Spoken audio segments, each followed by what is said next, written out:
Chapter 1: The Stranger in the Shadows.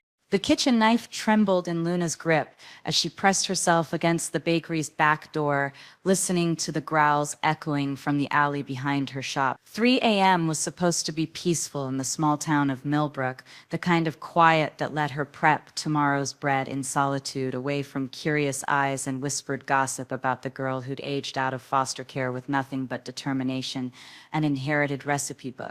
But tonight something was dying out there. "Please," she whispered to herself, clutching the phone she couldn't bring herself to use. "Call the police and tell them what?" That she heard animal sounds that made her skin crawl and her heart race with inexplicable terror. The growling stopped. Silence stretched like a held breath, then shattered as something massive slammed against her door. The reinforced steel groaned, and Luna stumbled backward, knocking over a tray of cooling muffins. Her phone clattered to the flour-dusted floor. "Help." The voice was barely human, rough and broken. "Please." Luna's foster mother had always said she was too soft-hearted for her own good. Maybe that's why she found herself unlocking 3 deadbolts instead of running. Maybe that's why she pulled open the door, despite every survival instinct screaming at her to hide. The man collapsed at her feet in a pool of his own blood. He was enormous, easily 6'5", with shoulders that could span her doorway. Dark hair matted with dirt and worse, clothes shredded beyond recognition. But it was his eyes that stole her breath. Pale silver that seemed to glow in the bakery's fluorescent lighting, ancient and wild and utterly inhuman. "You're hurt," Luna breathed, dropping to her knees beside him. Her hands hovered over wounds that should have been fatal, deep gashes across his chest and arms that bled too dark, too thick. "I need to call an ambulance." His hands shot out, fingers wrapping around her wrist with surprising strength. "No hospitals." The words came out as a growl. "They'll kill me." "You'll die without medical attention." "I'll die faster with it."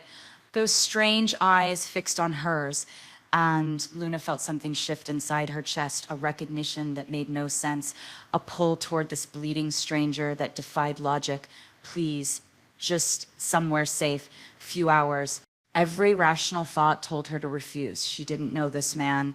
The smart thing would be to call 911, let the professionals handle whatever gang violence or drug deal gone wrong had left him bleeding in her alley. Instead, Luna found herself nodding. "Can you walk?" "With help."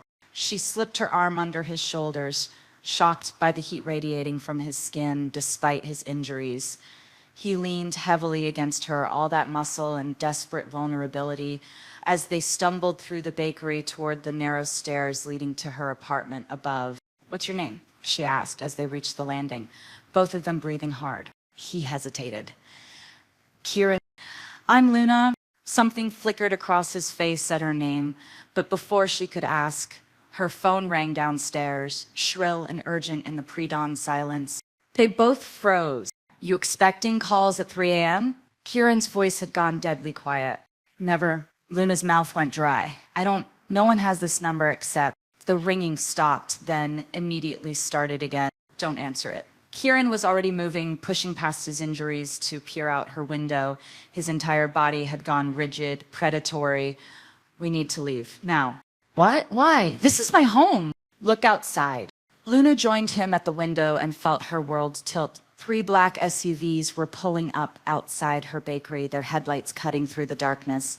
Men in dark clothing emerged, moving with military precision toward her front door. "Who are they?" Her voice came out as a whisper. "Hunters." The word carried a weight that made her shiver. "They tracked my blood here." "Hunters of what?" Kieran turned to face her, and in the pale moonlight streaming through her window, Luna saw something impossible. His wounds were already beginning to close, flesh knitting together with unnatural speed. His silver eyes reflected light like an animal's. "Hunters of me." The front door exploded inward with a crash that shook the entire building. "Luna Morrison?" A cultured voice called from below. "We know you're here. We also know you're harboring something that doesn't belong in civilized society. Make this easy on yourself." Kieran's hand found hers, warm and caused and surprisingly gentle. "Do you trust me?" She should say no, should demand explanations, should scream, should do anything except what she was about to do. But looking into those otherworldly eyes, feeling the electric connection that had sparked the moment she'd opened her door, Luna realized her answer had been inevitable from the start. Yes. He smiled, the first real expression she'd seen from him, and it transformed his entire face. Then hold tight. Before she could ask what he meant, Kieran swept her into his arms and dove toward her bedroom window. Glass exploded around them as they crashed through. Luna's scream lost in the sound of shattering and the impossible sensation of falling 3 stories toward the unforgiving ground below. But they didn't hit concrete. Instead, Luna found herself landing on something warm and soft and moving. Kieran, but not Kieran. Where the man had been now ran a massive wolf with silver eyes, carrying her on his back as he bounded across rooftops with inhuman grace. Behind them, shouts erupted from her apartment, flashlight beams cut through the darkness, searching. Find them, the cultured voice commanded. The Alpha King can't be allowed to reach the border, and if the woman's seen too much. The words faded as they moved deeper into the forest beyond Millbrook, but Luna caught enough to make her blood freeze. Alpha King! She clung to the wolf's thick fur, her mind reeling. This morning she'd been a lonely baker whose biggest problem was making rent. Now she was fleeing armed men on the back of a creature that shouldn't exist, labeled as a witness to something that might get her killed. The wolf, Kieran, slowed as they reached a clearing deep in the woods. When he stopped, Luna slid from his back on shaking legs and watched in fascination and terror as he shifted back to human form, naked human form. Luna squeezed her eyes shut, heat flooding her cheeks. She heard him chuckle, the first light sound he'd made. Modest. I like that. Rustling sounds then. You can look now. He'd found clothes somewhere, jeans and a flannel shirt that fit too perfectly to be coincidence. Luna opened her eyes to find him watching her with an expression she couldn't read. You're not human, she said. No, and those men want to kill you. Yes, because you're some kind of king? Kieran's jaw tightened. It's complicated. Uncomplicated. Luna surprised herself with the steel in her voice. I just lost everything I own helping you. I think I've earned an explanation. For a long moment, he just studied her face, then he sighed. You're right, you have. He gestured to a fallen log. Sit. This is going to take a while. As Luna settled on the makeshift seat, Kieran began to pace, restless energy radiating from him like heat. My people call ourselves the Moonborn. We've lived alongside humans for millennia, hiding in plain sight. I'm what you might call a werewolf, though we prefer shapeshifter. And yes, I am a king. Or was supposed to be. 3 months ago, my father was murdered by a group calling themselves the Purge Initiative, humans who've learned of our existence and decided we're too dangerous to live. His voice went flat, emotionless. They've been systematically hunting down pack leaders, trying to destroy our social structure. Luna's heart clenched at the pain hidden beneath his controlled tone. I'm sorry. I was meant to take his place, unite the scattered packs, lead them to safety. Instead, I've been running for weeks, bleeding out in alleys, barely staying ahead of their kill squads. Why were you in Millbrook? Kieran stopped pacing his back to her. Because I was dying, really dying. And something called me there. Called you. This is going to sound insane, but for the past month, I've been having dreams.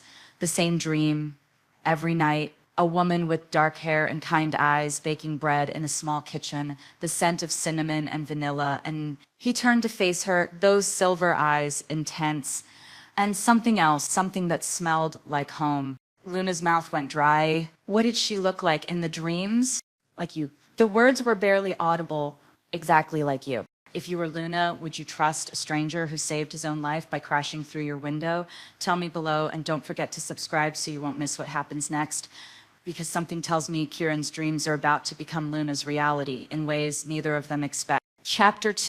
The silence stretched between them, heavy with implications Luna wasn't ready to face. Kieran's silver eyes never left hers, as if he were trying to memorize every detail of her face. That's impossible, she whispered. Dreams are just random brain activity, memory fragments.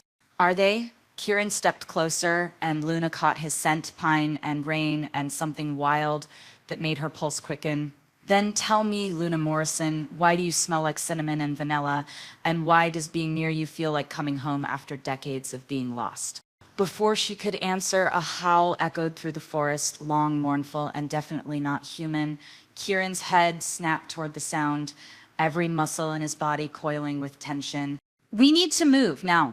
Wait, Luna scrambled to her feet.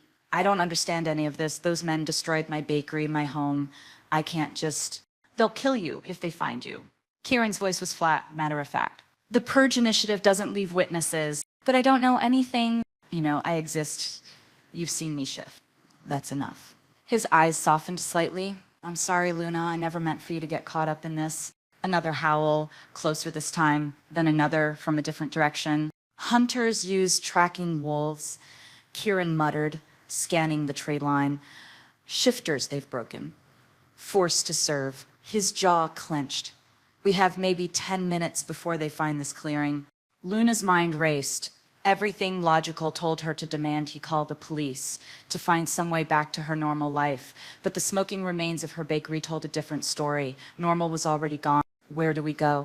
There's a safe house about 15 miles north, but Kieran hesitated. We'll have to travel fast, and not all of it on foot. Meaning you'll have to trust me to carry you.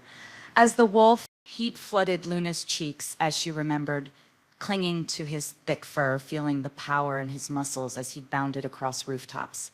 It should have been terrifying. Instead, she'd felt safer than she had in years. Okay, Kieran blinked. Just like that? Just like that. Luna surprised herself with how steady her voice sounded. But I want answers when we get there. Real answers. Something flickered across his face. Surprise, maybe even admiration. Deal. He was already pulling off his shirt as he spoke, and Luna quickly looked away, heat rising in her cheeks again. You'll need to hold on tight. Kieran's voice came from behind her, rougher now. And whatever you do, don't let go. Luna turned back to find the massive silver wolf waiting, intelligent eyes watching her with an intensity that made her breath catch. This time, when she climbed onto his back, she noticed details she'd missed in her earlier panic, the way his fur felt like silk beneath her fingers, how perfectly her body seemed to fit against his. The moment she settled, Kieran took off like a shot. Trees blurred past in a rush of green and shadow. The wolf moved with fluid grace, never jarring her despite the incredible speed. Luna found herself relaxing into the rhythm of his gait, trusting completely in his ability to keep her safe. They'd been running for maybe 20 minutes when Kieran suddenly skidded to a halt, his body going rigid beneath her. Luna looked around, confused, until she saw what had stopped him. A woman stepped out from behind a massive oak tree, moving with predatory grace. She was stunning, tall, and lean, with platinum blonde hair and ice blue eyes, but it was the rifle in her hands that made Luna's blood freeze. Hello, brother. Kieran shifted back to human form so quickly. Luna tumbled off his back, landing hard on the forest floor. He moved to shield her, every line of his body screaming danger. Sarah. His voice was flat, emotionless. I wondered when you'd show up. Did you really think I wouldn't track you down? The woman, Sarah, smiled, but it was all teeth and no warmth, especially after what you did to Father. What I did? Kieran's voice rose to a roar. You're the one who betrayed him to the hunters. Luna's mind reeled. This beautiful, dangerous woman was Kieran's sister, and she'd betrayed their father. I saved our people. Sarah snapped. Father would have gotten us all killed with his outdated ideas about coexistence. The humans will never accept us. The only way to survive is to hide or to rule. So you chose to help them hunt us to extinction instead. I chose to join the winning side. Sarah's finger moved to the trigger, and now I'm going to finish what they started. Sarah, please. Kieran raised his hands, palms out. Whatever they promised you, it's a lie. The Purge Initiative won't stop with the pack leaders. They'll kill every shifter they can find. Not if I deliver them the Alpha King. Sarah's smile widened. Do you have any idea what they'll pay for your head, dear brother? Luna watched in horror as Sarah raised the rifle, her finger tightening on the trigger. Without thinking, she lunged forward, placing herself between the siblings. Stop. Sarah's eyes widened. Well, what do we have here? Her gaze raked over Luna with clinical interest. You smell interesting. Human, but not quite. Leave her out of this, Kieran growled. trying to push Luna behind him. But Sarah was already inhaling deeply, her expression shifting from casual cruelty to shocked recognition. Oh my God. The rifle wavered in her hands. She's pregnant. Luna's world tilted. What? And the scent. Sarah's voice went deadly quiet. It's not just any baby. That's a royal heir. That's impossible. Luna stammered. I can't be. But even as she said it, pieces clicked into place. The exhaustion she'd been attributing to long hours at the bakery, the way certain smells had been making her nauseous, the strange dreams that had been plaguing her sleep. Dreams of running through forests, of howling at the moon, of silver eyes watching her with infinite tenderness. Kieran's silver eyes. How long? Kieran's voice was barely a whisper. Maybe 6 weeks? Luna's hand moved instinctively to her still flat stomach. But that doesn't make sense. We only just met. Sarah laughed, the sound sharp and bitter. Oh, this is rich. You actually don't remember, do you? Remember what? Luna looked between the siblings, fear growing in her chest. The mating ceremony, Sarah said with vicious satisfaction. 3 months ago, during the full moon, you were there, Luna. You chose him. You bound yourself to him before the entire pack. Luna's knees gave out. She would have hit the ground if Kieran hadn't caught her, pulling her against his chest. That's not possible, she whispered. I would remember something like that. Not if someone made you forget. Kieran's voice was tight with barely controlled rage. Memory magic. Someone wanted to separate us, to keep us from claiming our bond. But who would? Luna started, then stopped, as Sarah's expression shifted from triumph to confusion. Wait. Sarah lowered the rifle slightly. If she doesn't remember the ceremony, then she doesn't know about the prophecy. Sarah, don't. What prophecy? Luna demanded, looking between them. Sarah smiled again, but this time there was something almost sympathetic in her expression. The one that says the Alpha King's firstborn will either unite the supernatural world or destroy it completely.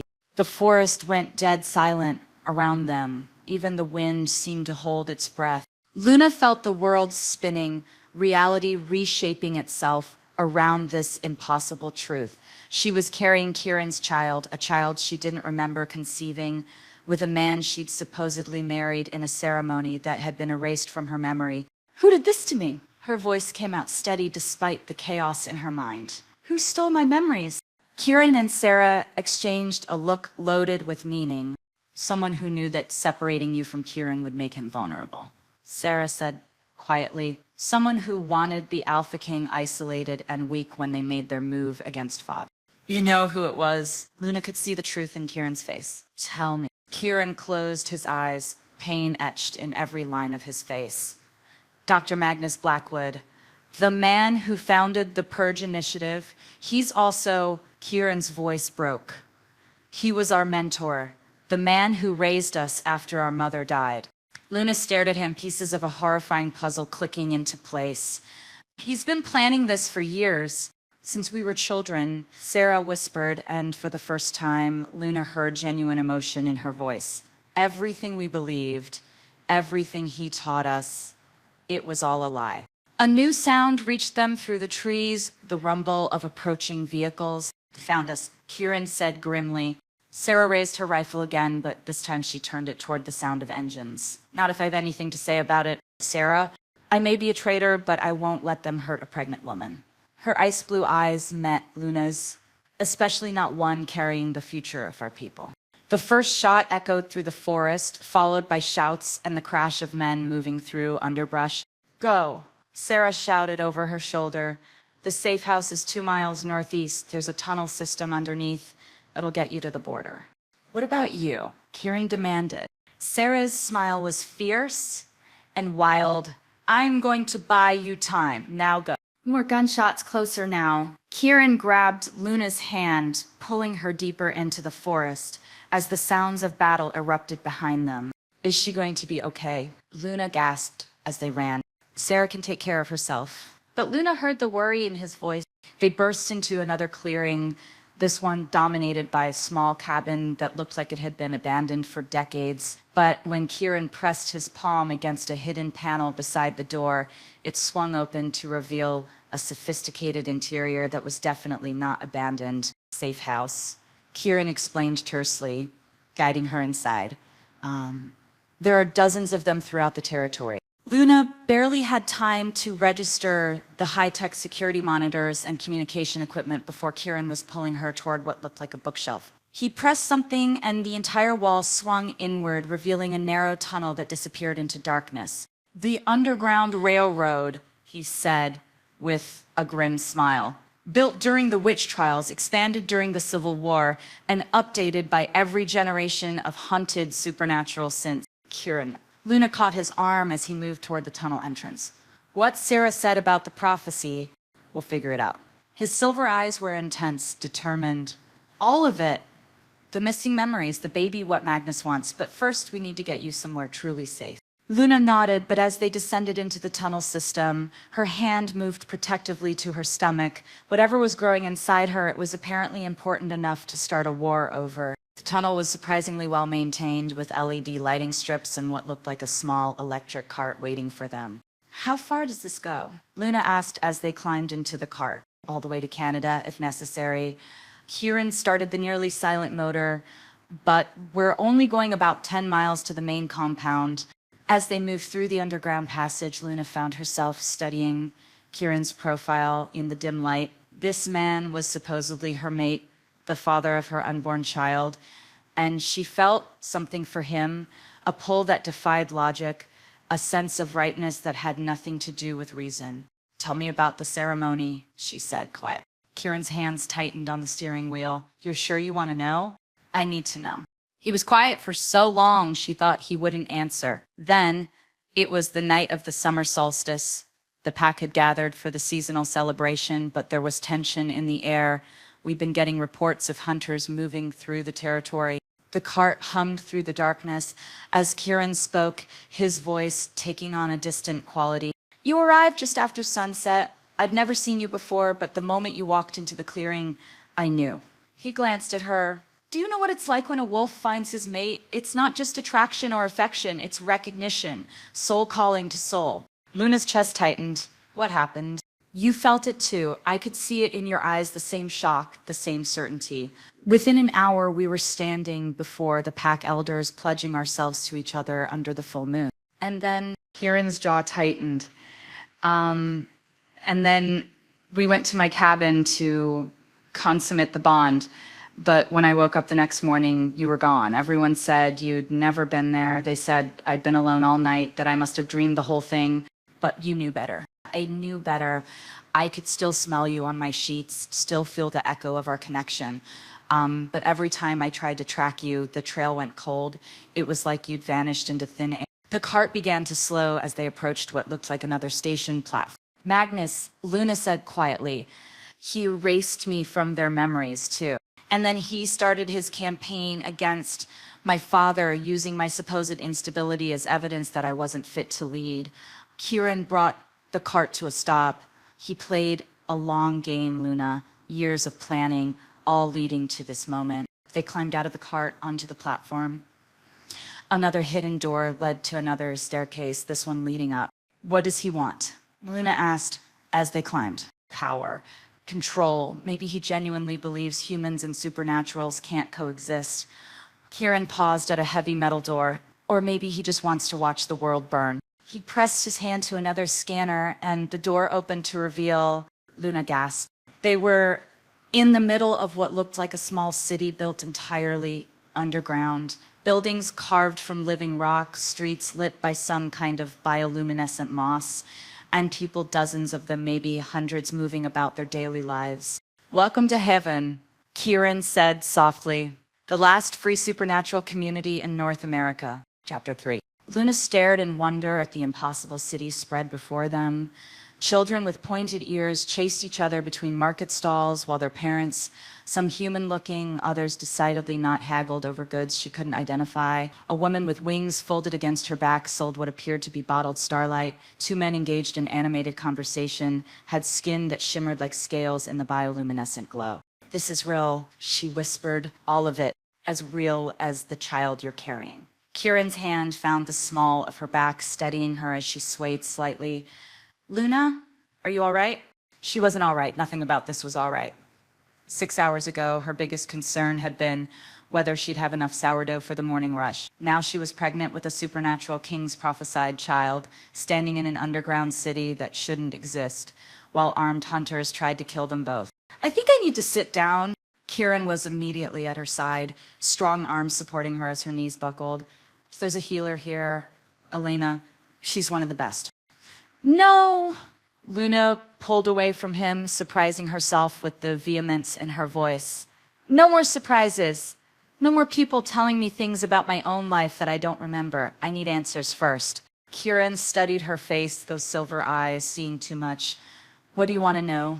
Everything. Luna straightened, finding strength she didn't know she possessed. Start with what I am, because I'm not entirely human, am I? That woman, Sarah, she could smell it on me.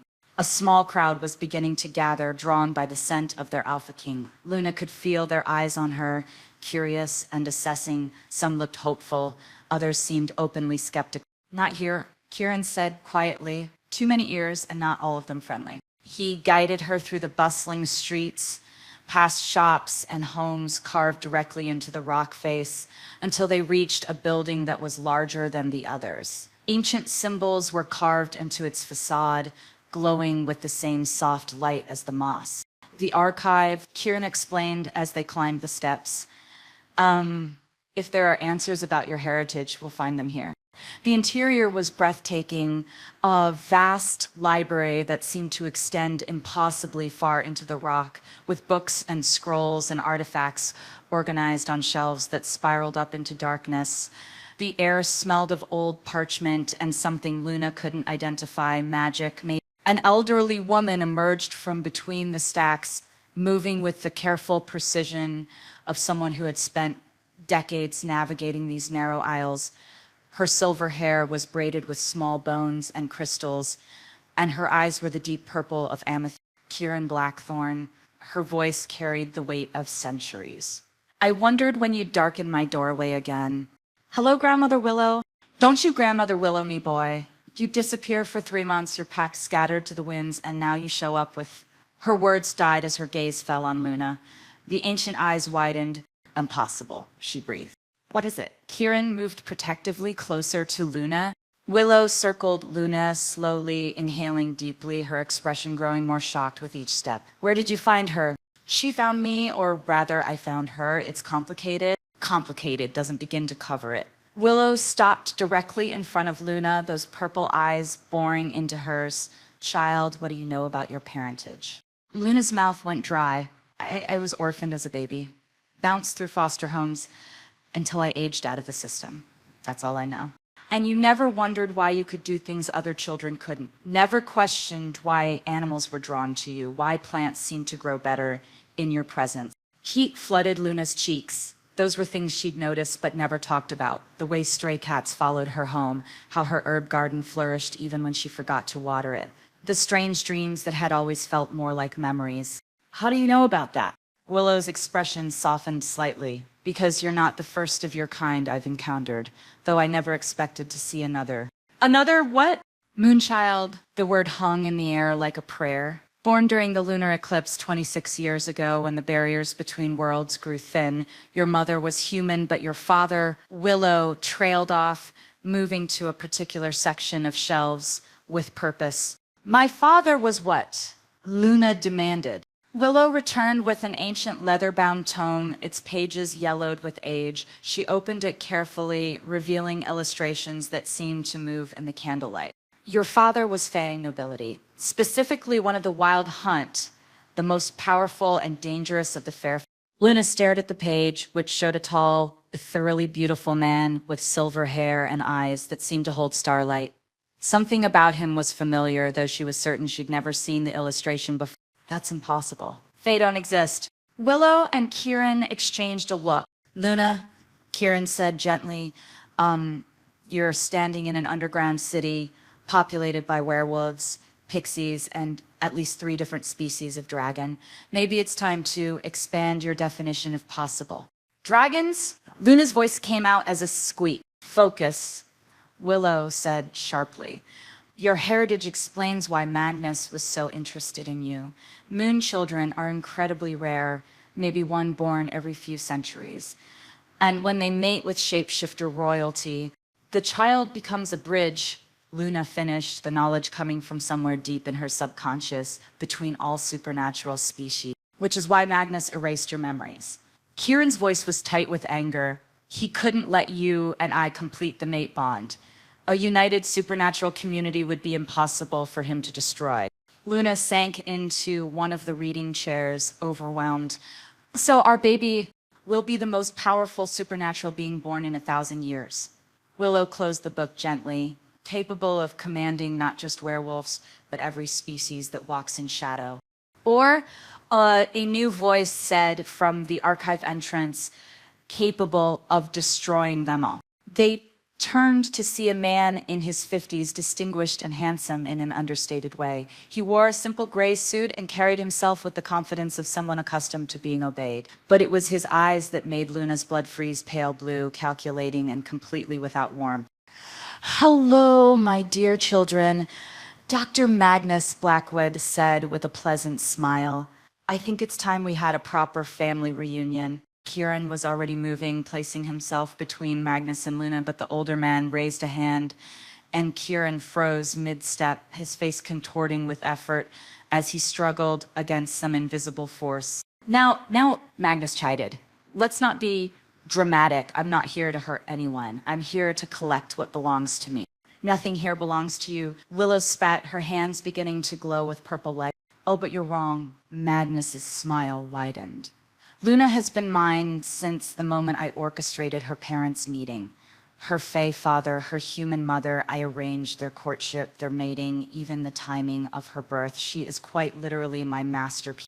Luna felt sick. "You're lying.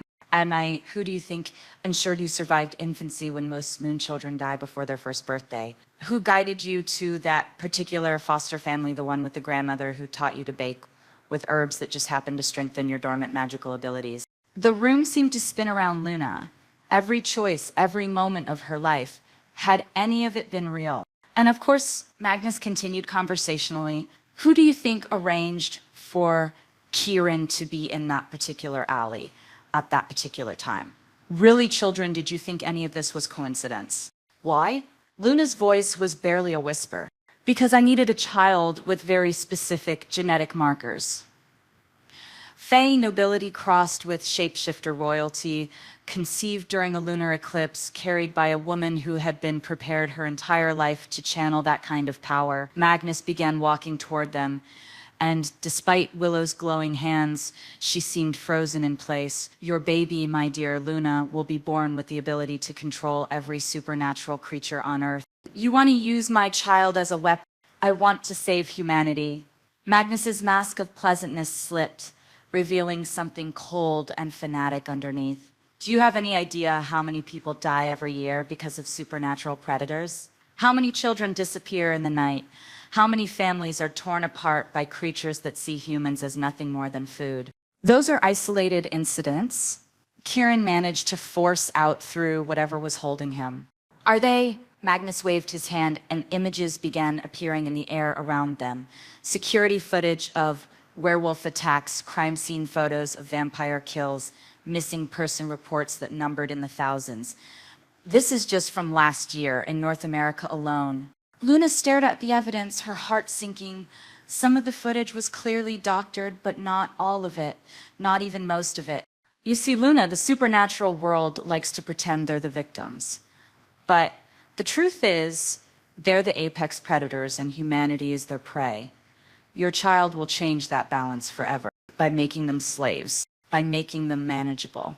Magnus's voice was reasonable, persuasive. Think of it as domestication. They'll be happier, safer, freed from their violent instincts, and you'll control whoever controls them. Magnus shrugged. Someone has to make the hard choices. Might as well be someone with humanity's best interests at heart. The paralysis holding Kieran and Willow suddenly broke, and both moved simultaneously, Kieran lunging for Magnus while Willow raised her hands to cast some kind of spell. Neither attack reached its target. Magnus simply smiled and snapped his fingers. The world went white. When Luna's vision cleared, they were no longer in the archive. Instead, she found herself in what appeared to be a medical facility, all white walls and gleaming equipment. She was strapped to an examination table with Kieran and Willow secured to similar restraints nearby. I apologize for the deception, Magnus said, pulling on surgical gloves, but I needed you to come willingly to Haven. My people have been trying to breach their defenses for months. You used us, Kieran snarled, struggling against his bond. I used you brilliantly. Do you know how many of your precious supernatural refugees are already under my control? The baker who sold you those delicious pastries this morning, the mechanic who directed you to the tunnel entrance, even dear Sarah who played her part to perfection. Luna's heart stopped. Sarah's working for you. Sarah's been working for me since she was 16 years old. Did you really think she betrayed me for money? Magnus laughed. I've been planning this operation for 25 years, my dear. Every contingency, every variable, every possible outcome. He moved to a tray of surgical instruments, selecting a scalpel with practiced ease. Now then, let's see what we're working with, shall we? A 6-week fetal supernatural hybrid should provide fascinating data. Don't touch her. Kieran's roar echoed off the sterile walls. Oh, I'm not going to hurt her much. Magnus approached the table where Luna lay helpless. I just need to run a few tests, take some samples, maybe extract some genetic material for future experimentation.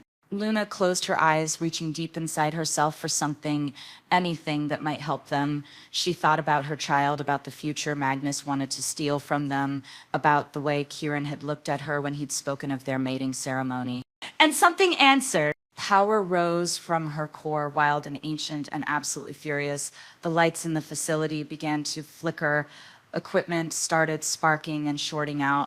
Magnus stepped back, his eyes widening. Fascinating. The pregnancy is accelerating her awakening.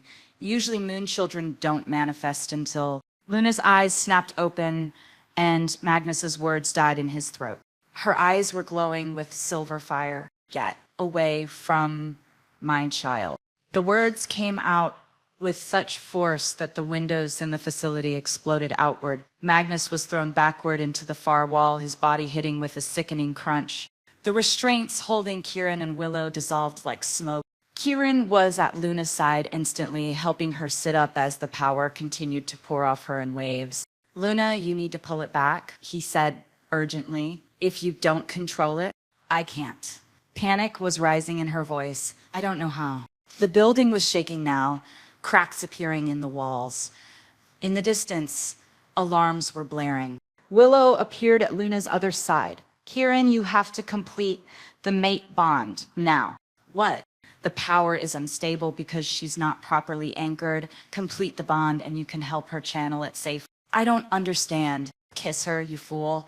Claim her properly with intent and power behind it. Make the bond real again. Kieran looked into Luna's terrified, glowing eyes. Do you trust me? Despite everything, the chaos, the fear, the impossible situation, Luna's answer was immediate. Yes. Kieran's hands cupped her face gently, his thumbs stroking her cheekbones. Then, let me anchor you. When his lips met hers, the world exploded into sensation.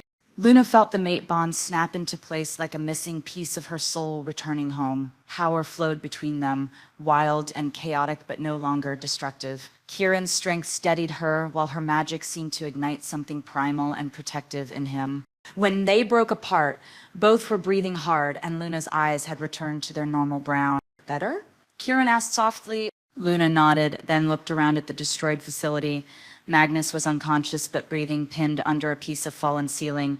We need to get out of here, Willow said urgently. His people will be coming. As if summoned by her words, the sound of heavy footsteps echoed from the corridor outside. This way, Kieran said, helping Luna down from the examination table. There's always another exit.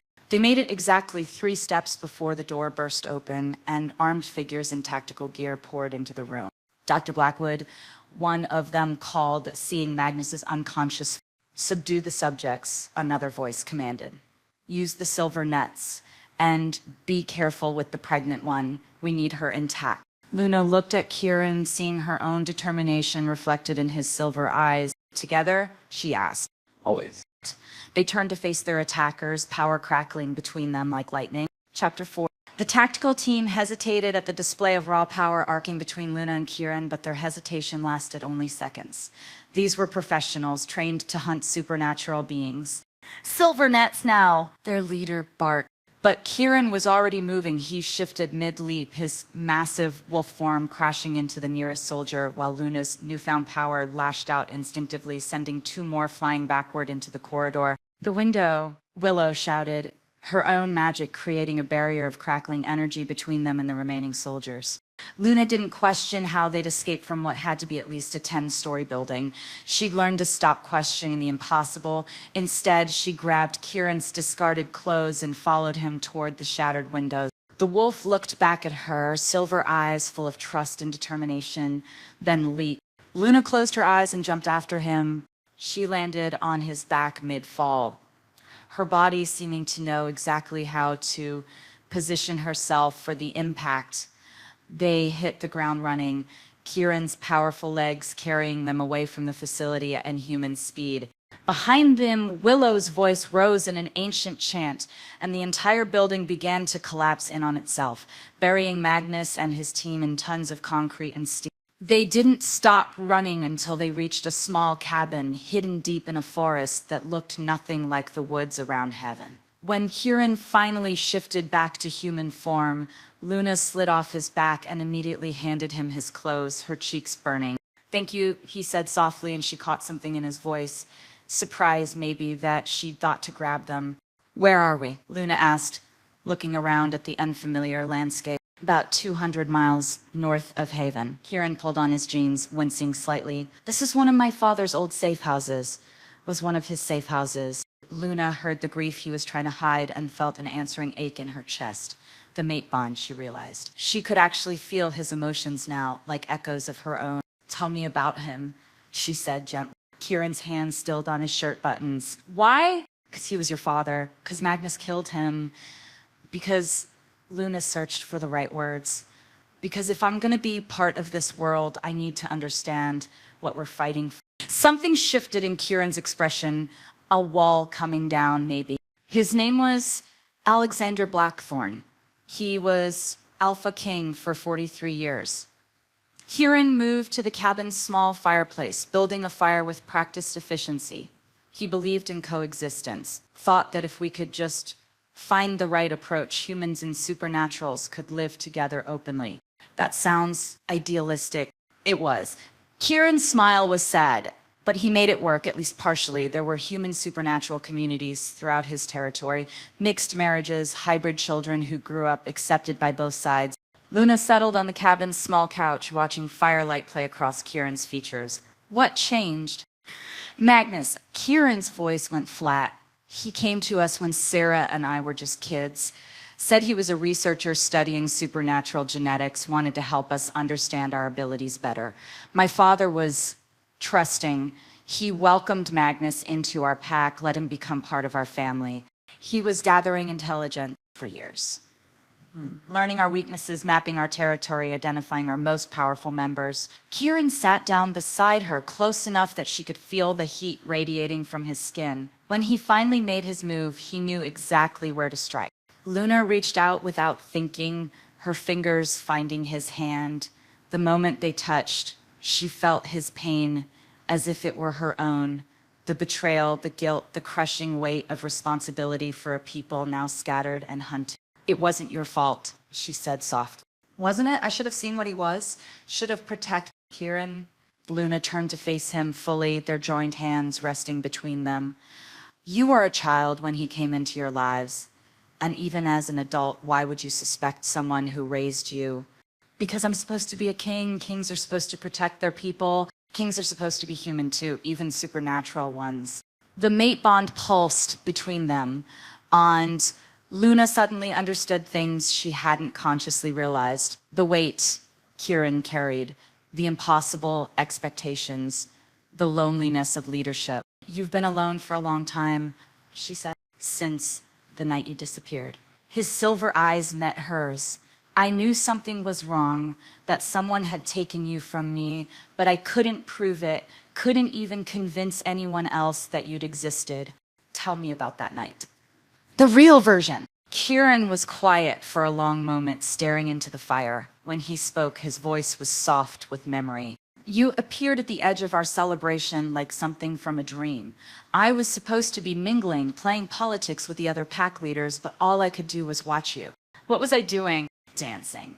There was music, and you were dancing alone under the full moon, completely unself-conscious.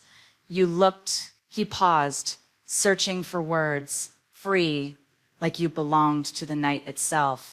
Luna felt a stirring of something, not quite memory, but an echo of emotion. Joy, she realized, pure, uncomplicated joy. When did you approach me? I didn't. You came to me. Kieran's smile was soft, lost in the past, right in the middle of a conversation with Alpha Morrison about territorial disputes. You just walked up, took my hand, and said, "Dance with me." Despite everything, the danger, the uncertainty, the impossible situation, Luna felt her lips curve upward. That doesn't sound like me. I'm not usually that bold. You were that night. It was like you knew exactly who you were, exactly what you wanted. Kieran's thumb traced across her knuckles. We danced for hours, talked about everything and nothing. You told me about your bakery, about how you'd always felt like you were waiting for something without knowing what. And you told me that I'd been having dreams about a woman who smelled like home. Kieran's eyes found hers again.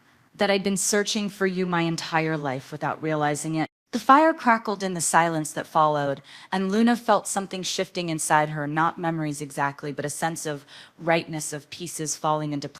The mating ceremony, she prompted gently. You asked me to explain what it meant. I told you it was a soul bond, permanent and absolute, that we'd be able to feel each other's emotions, share strength, that our magic would be enhanced by the connection. And I said yes anyway. You said yes because of it. Kieran's voice dropped to a whisper. You said you'd been feeling incomplete your whole life, and that being near me made you feel whole for the first time. Luna's chest tightened. She couldn't remember the words, but she could feel their truth in the bond humming between them. What happened after the ceremony? We went to my cabin, and Kieran's cheeks flushed slightly. We completed the bond. Heat flooded Luna's face. I wish I could remember. Maybe it's better that you don't, because it would make this harder. Knowing what we had, what was stolen from us, it would make the loss unbearable. Luna studied his profile, seeing the careful walls he'd built around his grief. Is that why you've been keeping your distance, even now when we're supposedly mated? Kieran's jaw tightened. I don't want to push you into something you don't remember choosing. What if I choose it now?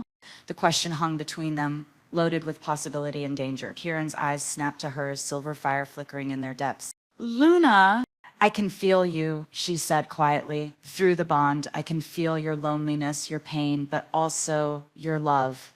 For me, for our child, for your people. She shifted closer to him on the couch. I may not remember our past, but I know what I feel right now. What do you feel? Safe. Complete. Like I've been waiting my entire life for this moment. Luna's free hand rose to cup his cheek. Like I'm exactly where I'm supposed to be. Kieran leaned into her touch, his eyes closing briefly. Even knowing what it means, the danger, the responsibility, the fact that half the supernatural world will expect you to be their queen. Even knowing all of that, when Kieran opened his eyes, they were blazing with emotion, love, desire, hope, and something fiercer, possession, maybe the recognition of a mate claimed and claiming in return. Luna, he said, and her name sounded like a prayer on his lip. Kiss me, she whispered. This time, when their lips met, it wasn't about anchoring power or completing magical bonds. It was about two people choosing each other, claiming the love that had been stolen from them. Luna felt the mate bond deepen, becoming not just a magical connection, but an emotional one. She could sense Kieran's wonder, his fierce protectiveness, his absolute devotion to her and their unborn child. When they broke apart, both were breathing hard. I love you, Kieran said simply. I loved you from the moment you took my hand under the full moon, and I'll love you until the day I die. I love you too. The words came easily, feeling like truth rather than declaration. Maybe I don't remember choosing you before, but I choose you now, completely. Kieran rested his forehead against hers, and for a moment they just breathed together, letting the certainty of their bond settle around them. Then Luna's stomach rumbled loudly, breaking the romantic tension. Kieran laughed, the first genuinely happy sound she'd heard from him. When's the last time you ate? Honestly, I can't remember. Everything's been such a blur since Luna stopped, her hand moving instinctively to her stomach. The baby, I need to be more careful. We both do. Kieran stood, pulling her with him. There should be supplies here. Emergency rations, at least. As they rummaged through the cabin's small kitchen, Luna found herself watching Kieran with new eyes. The careful way he checked expiration dates, the gentle concern in his voice when he asked about her food preferences. He was already thinking like a father. Kieran, she said as he heated soup on the cabin's ancient stove, what Magnus said about our child being able to control other supernatural beings, is that really possible? His hand stilled on the pot. Honestly, I don't know. Moonchild shapeshifter hybrids are so rare that most people consider them, but Magnus believes it. Magnus believes a lot of things, doesn't make them true. Luna heard the evasion in his voice, but you're worried about it too.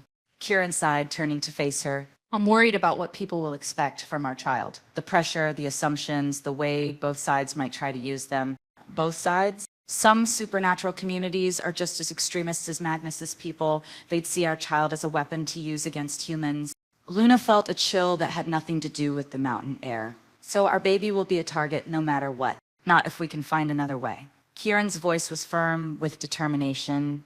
My father believed in coexistence. Maybe our child can be a bridge instead of a weapon. Someone who proves that humans and supernaturals can work together. That sounds dangerous too. Everything about our situation is dangerous. Kieran ladled soup into 2 bowls, bringing them to the small table. But dangerous doesn't mean hopeless. They ate in comfortable silence for a while, the simple domestic act feeling surprisingly normal after everything they'd been through. Luna found herself studying Kieran's hands as he ate, strong, capable, scarred from years of fighting and leading. Tell me about the pack, she said, eventually. The people Magnus scattered. Pain flickered across Kieran's features. 17 families, almost 60 individuals, including children. Some made it to other territories, found sanctuary with allied packs. Others, he shrugged, but Luna could feel his anguish through the bond. Others were captured or killed. The words came out flat, matter of fact, but Luna felt the grief beneath them. Is there any way to find them? The survivors? Maybe. There's an old network, signals and safe houses scattered across the continent, but reaching them would mean exposing ourselves, and with you pregnant, Kieran shook his head. It's too risky. Luna set down her spoon, decision crystallizing in her mind. What if it wasn't just about rescuing them? What if we could build something new? What do you mean? Magnus thinks our child will be a weapon. Other extremists think the same thing. But what if instead of hiding or fighting, we proved them all wrong? Kieran leaned back in his chair, studying her face. You're talking about going public. I'm talking about showing the world that supernatural beings aren't monsters to be feared or weapons to be controlled, that we're people who want the same things everyone else wants: safety, family, a place to belong. Luna, that's incredibly naive. The moment we show ourselves, we'll have targets on our backs. We already have targets on our backs. Luna reached across the table, taking his hand. At least this way we'd be fighting for something instead of just running from it. Kieran was quiet for a long time, considering her words. Through the bond, Luna could feel him wrestling with hope and fear in equal measure. It would be dangerous, he said finally. Everything worthwhile is dangerous. We'd be risking not just our lives, but our child's future. We'd be fighting for our child's future. Luna squeezed his fingers. I may not remember our past, but I know this: I didn't choose you just to spend our lives hiding in the shadows. A slow smile spread across Kieran's face. You know what? You're right. That night, when you took my hand and asked me to dance, you said something I'd forgotten until now. What? You said you were tired of living half a life, that you wanted to step into the light and see what you were capable of. Luna felt a flutter of recognition, not memory, but resonance. Then let's step into the light together. Before Kieran could respond, a howl echoed through the forest outside, long, mournful, and definitely not natural wildlife. They both froze. That's a pack call, Kieran said quietly, rising from his chair. Someone's found us. Magnus's people. No. That's... Kieran moved to the window, peering out into the darkness. That's one of mine, but it should be impossible. No one knows about this safe house except... The door exploded inward. But instead of tactical teams, or hunters, a young woman stumbled through the shattered doorway.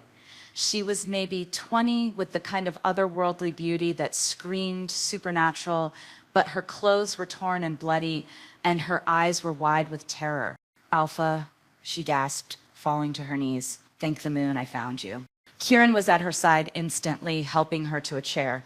Lyra, what are you doing here? The others, she panted, accepting the glass of water Luna brought her. The survivors from the pack. We've been gathering, trying to find you, and we learned something terrible. What? Luna asked, sitting down across from the injured woman. Lyra's eyes were bright with unshed tears. Magnus isn't dead. The building collapsed. He survived, and he's not working alone anymore. Kieran went very still. What do you mean? He's made a deal with them, Alpha, with the Council of Shadows. The name meant nothing to Luna, but she felt Kieran's terror through the bond, pure primal fear, unlike anything she'd sensed from him before. That's impossible, Kieran breathed. The council hasn't been active for centuries. They are now. Lyra's voice was barely a whisper, and they want the Moonchild's baby for themselves. Chapter 5. The temperature in the cabin seemed to drop 10 degrees.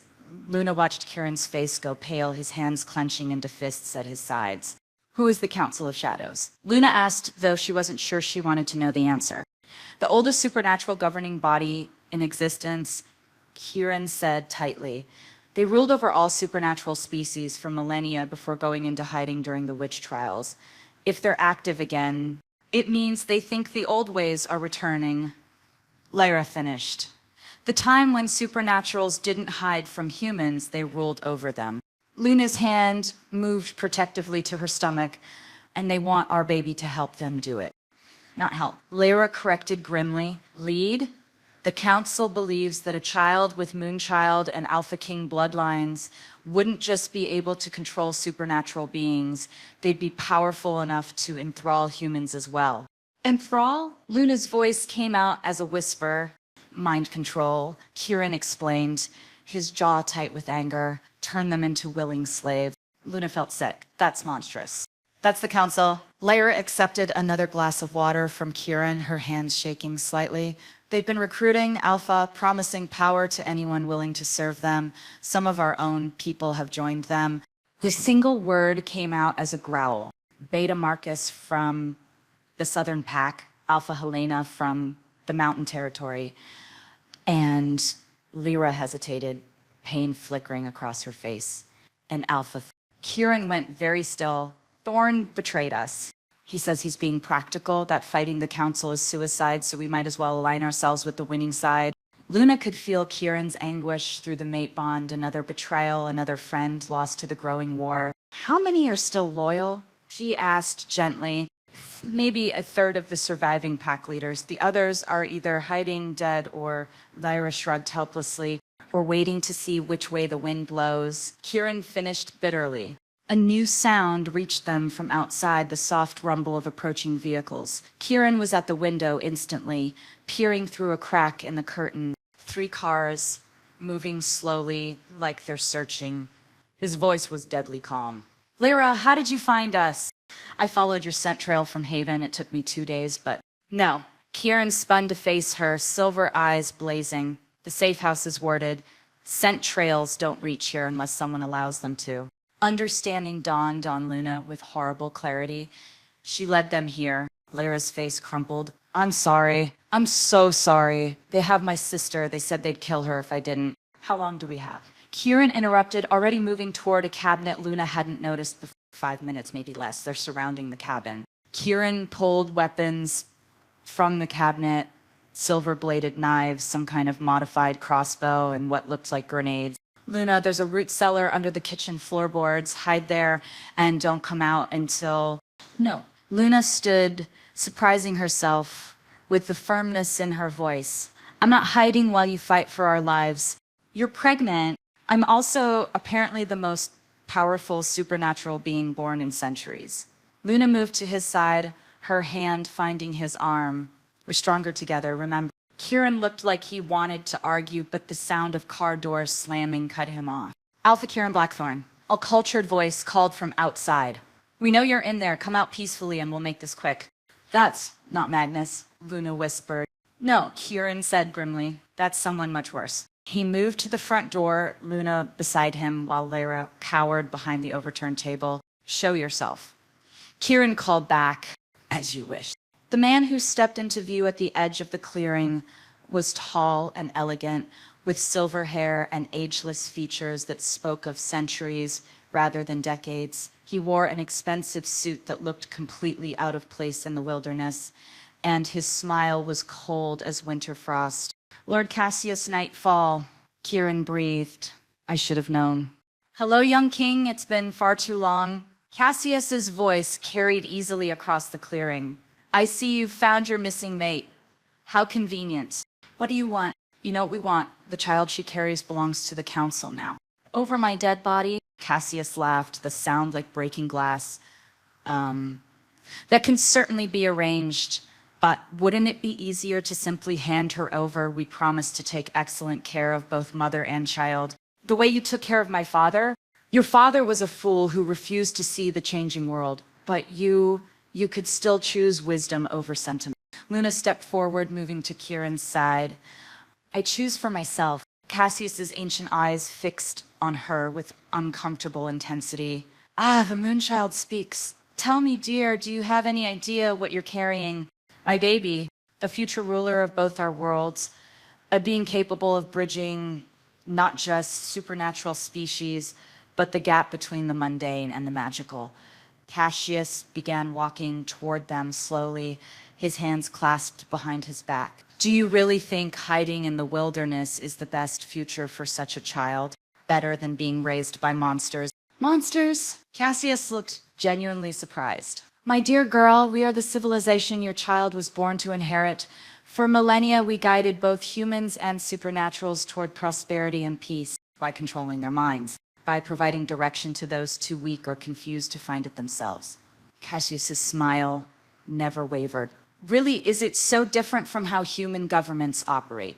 Laws, punishment, social pressure, all forms of control. People choose to follow law. Do they, or do they simply lack the strength to resist? Cassius stopped about 20 feet away, still well within the clearing. Your child will have that strength. The power to lead both species into a golden age. Luna felt something stirring in her chest.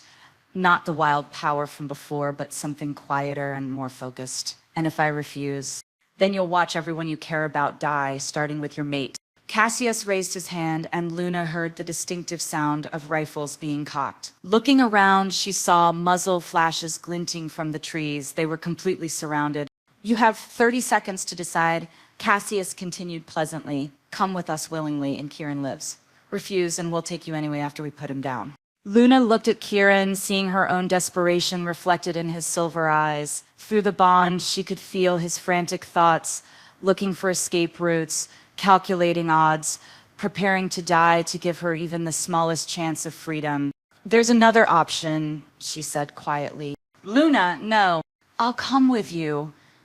She called to Cassius, but only if you let both Kieran and Lyra go unharmed. Luna! Kieran grabbed her arm. You can't. I can, and I will. She turned to face him fully, her voice dropping to a whisper. Trust me. Something in her tone made Kieran pause. Through the bond, Luna projected not fear or resignation, but determination and a growing sense of power. An acceptable arrangement, Cassius called back.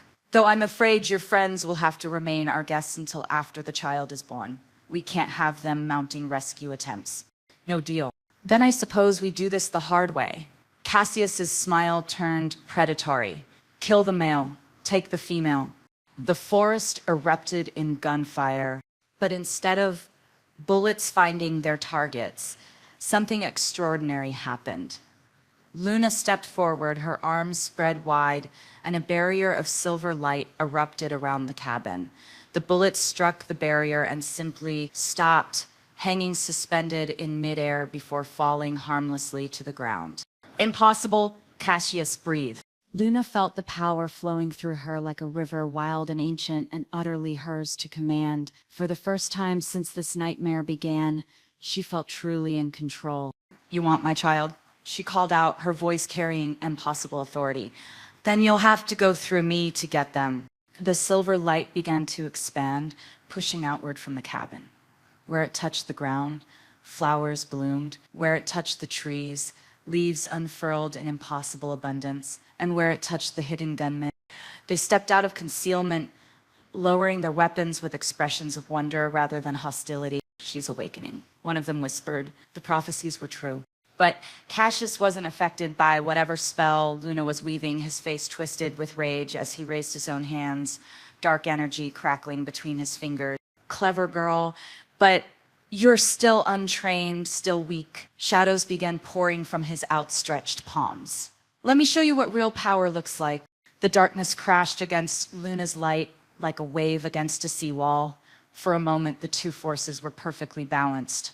Then Cassius's superior experience began to tell, and Luna's barrier started to crack.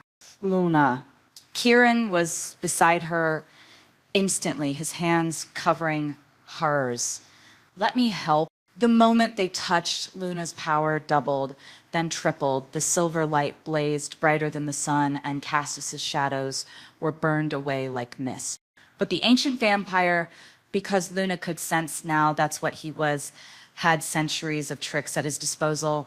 Even as his attack failed, he was already moving faster than human eyes could follow. He appeared directly in front of Luna, one pale hand reaching for her throat. Kieran intercepted him mid-leap, the two supernatural beings crashing to the ground in a tangle of claws and fangs. But Kieran was exhausted from their escape, and Cassius was ancient and strong. Within seconds, the vampire had Kieran pinned, silver claws poised above his heart. Yield or I end him, Cassius called to Luna. The power flowing through her reached a crescendo, wild and desperate and absolutely furious. Luna felt something shift inside her, not just her own magic awakening, but something deeper, older. The child she carried wasn't just responding to her emotions, it was adding its own power to hers. Get away from my mate. The words came out with such force that every tree in the clearing bent away from her. Cassius was flung backward like he'd been hit by a freight train, crashing through two massive oaks before finally coming to rest against a boulder. The gunmen who had been approaching peacefully suddenly clutched their heads, crying out in pain as some kind of mental compulsion shattered. And in the sudden silence that followed, Luna heard something that made her blood freeze. Applause. Magnificent, Magnus Blackwood said, stepping out from behind the cabin. He looked exactly the same as he had in the medical facility, despite supposedly being buried under tons of concrete. Absolutely magnificent. Better than I ever hoped. Magnus, Kieran struggled to his feet, moving protectively in front of Luna. Hello, son. I see you've been taking good care of my investment. Your investment? Magnus's smile was paternal and utterly chilling. Did you really think any of this was coincidence, Kieran? The timing of Luna's awakening, Cassius's attack, even your dramatic rescue. He gestured around the clearing. I orchestrated all of it. Luna felt the world tilting around her. What? You needed a trigger for your full awakening, my dear. Extreme emotional stress, mortal danger to someone you loved. It was the only way to unlock your complete potential. Magnus pulled out what looked like a small recording device, and now I have everything I need. Readings of her power signature, Kieran said with dawning horror. You can replicate it better than that. I can enhance it, focus it, weaponize it. Magnus's eyes gleamed with scientific fervor. Do you have any idea what kind of technology I can build with this data? You're insane. I'm visionary, but don't worry, I won't need to trouble you much longer. Magnus raised the device, and Luna heard a high-pitched whine building. This will extract the child's essence without harming the mother. Much. The whine reached a crescendo, and Luna felt something trying to tear at the life growing inside her. She screamed, falling to her knees as agony lanced through her entire body. Kieran roared, shifting mid-leap as he threw himself at Magnus. But the older man was ready for him, raising some kind of silver weapon that discharged with a sound like thunder. Kieran's wolf form crumpled to the ground, silver spreading through his fur like poison. No! Luna's power exploded outward again, but this time it was unfocused, chaotic. Trees withered and bloomed simultaneously. The air itself seemed to catch fire. Through her pain and rage, she heard Magnus laugh. Perfect. Perfect. The readings are off the charts. Stop, Luna gasped, crawling toward Kieran's still form. Please stop. Oh, but we're just getting to the good part. Magnus adjusted settings on his device. Let's see what happens when we push her to the absolute limit. The extraction beam intensified, and Luna felt her child's life force being pulled away from her. She reached for Kieran, her fingers finding his fur, and through the mate bond, she felt his pain, his desperate love for her, his fading life. And something inside her snapped.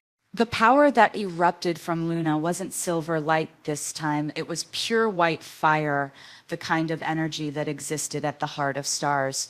It incinerated Magnus's device instantly, reduced Cassius to ash where he lay, and sent every other hostile presence fleeing into the forest. When the light finally faded, Luna found herself cradling Kieran's human form against her chest. The silver poisoning was gone, burned away by her power, but he was unconscious and barely breathing. "Kieran," she whispered, tears streaming down her face. "Please don't leave me." His eyes fluttered open, silver and full of wonder. "Luna." "I'm here." The baby? Luna's hand moved to her stomach, and she felt the steady flutter of life within. Safe. "We're both safe." Kieran struggled to sit up, his arms wrapping around her. "Magnus."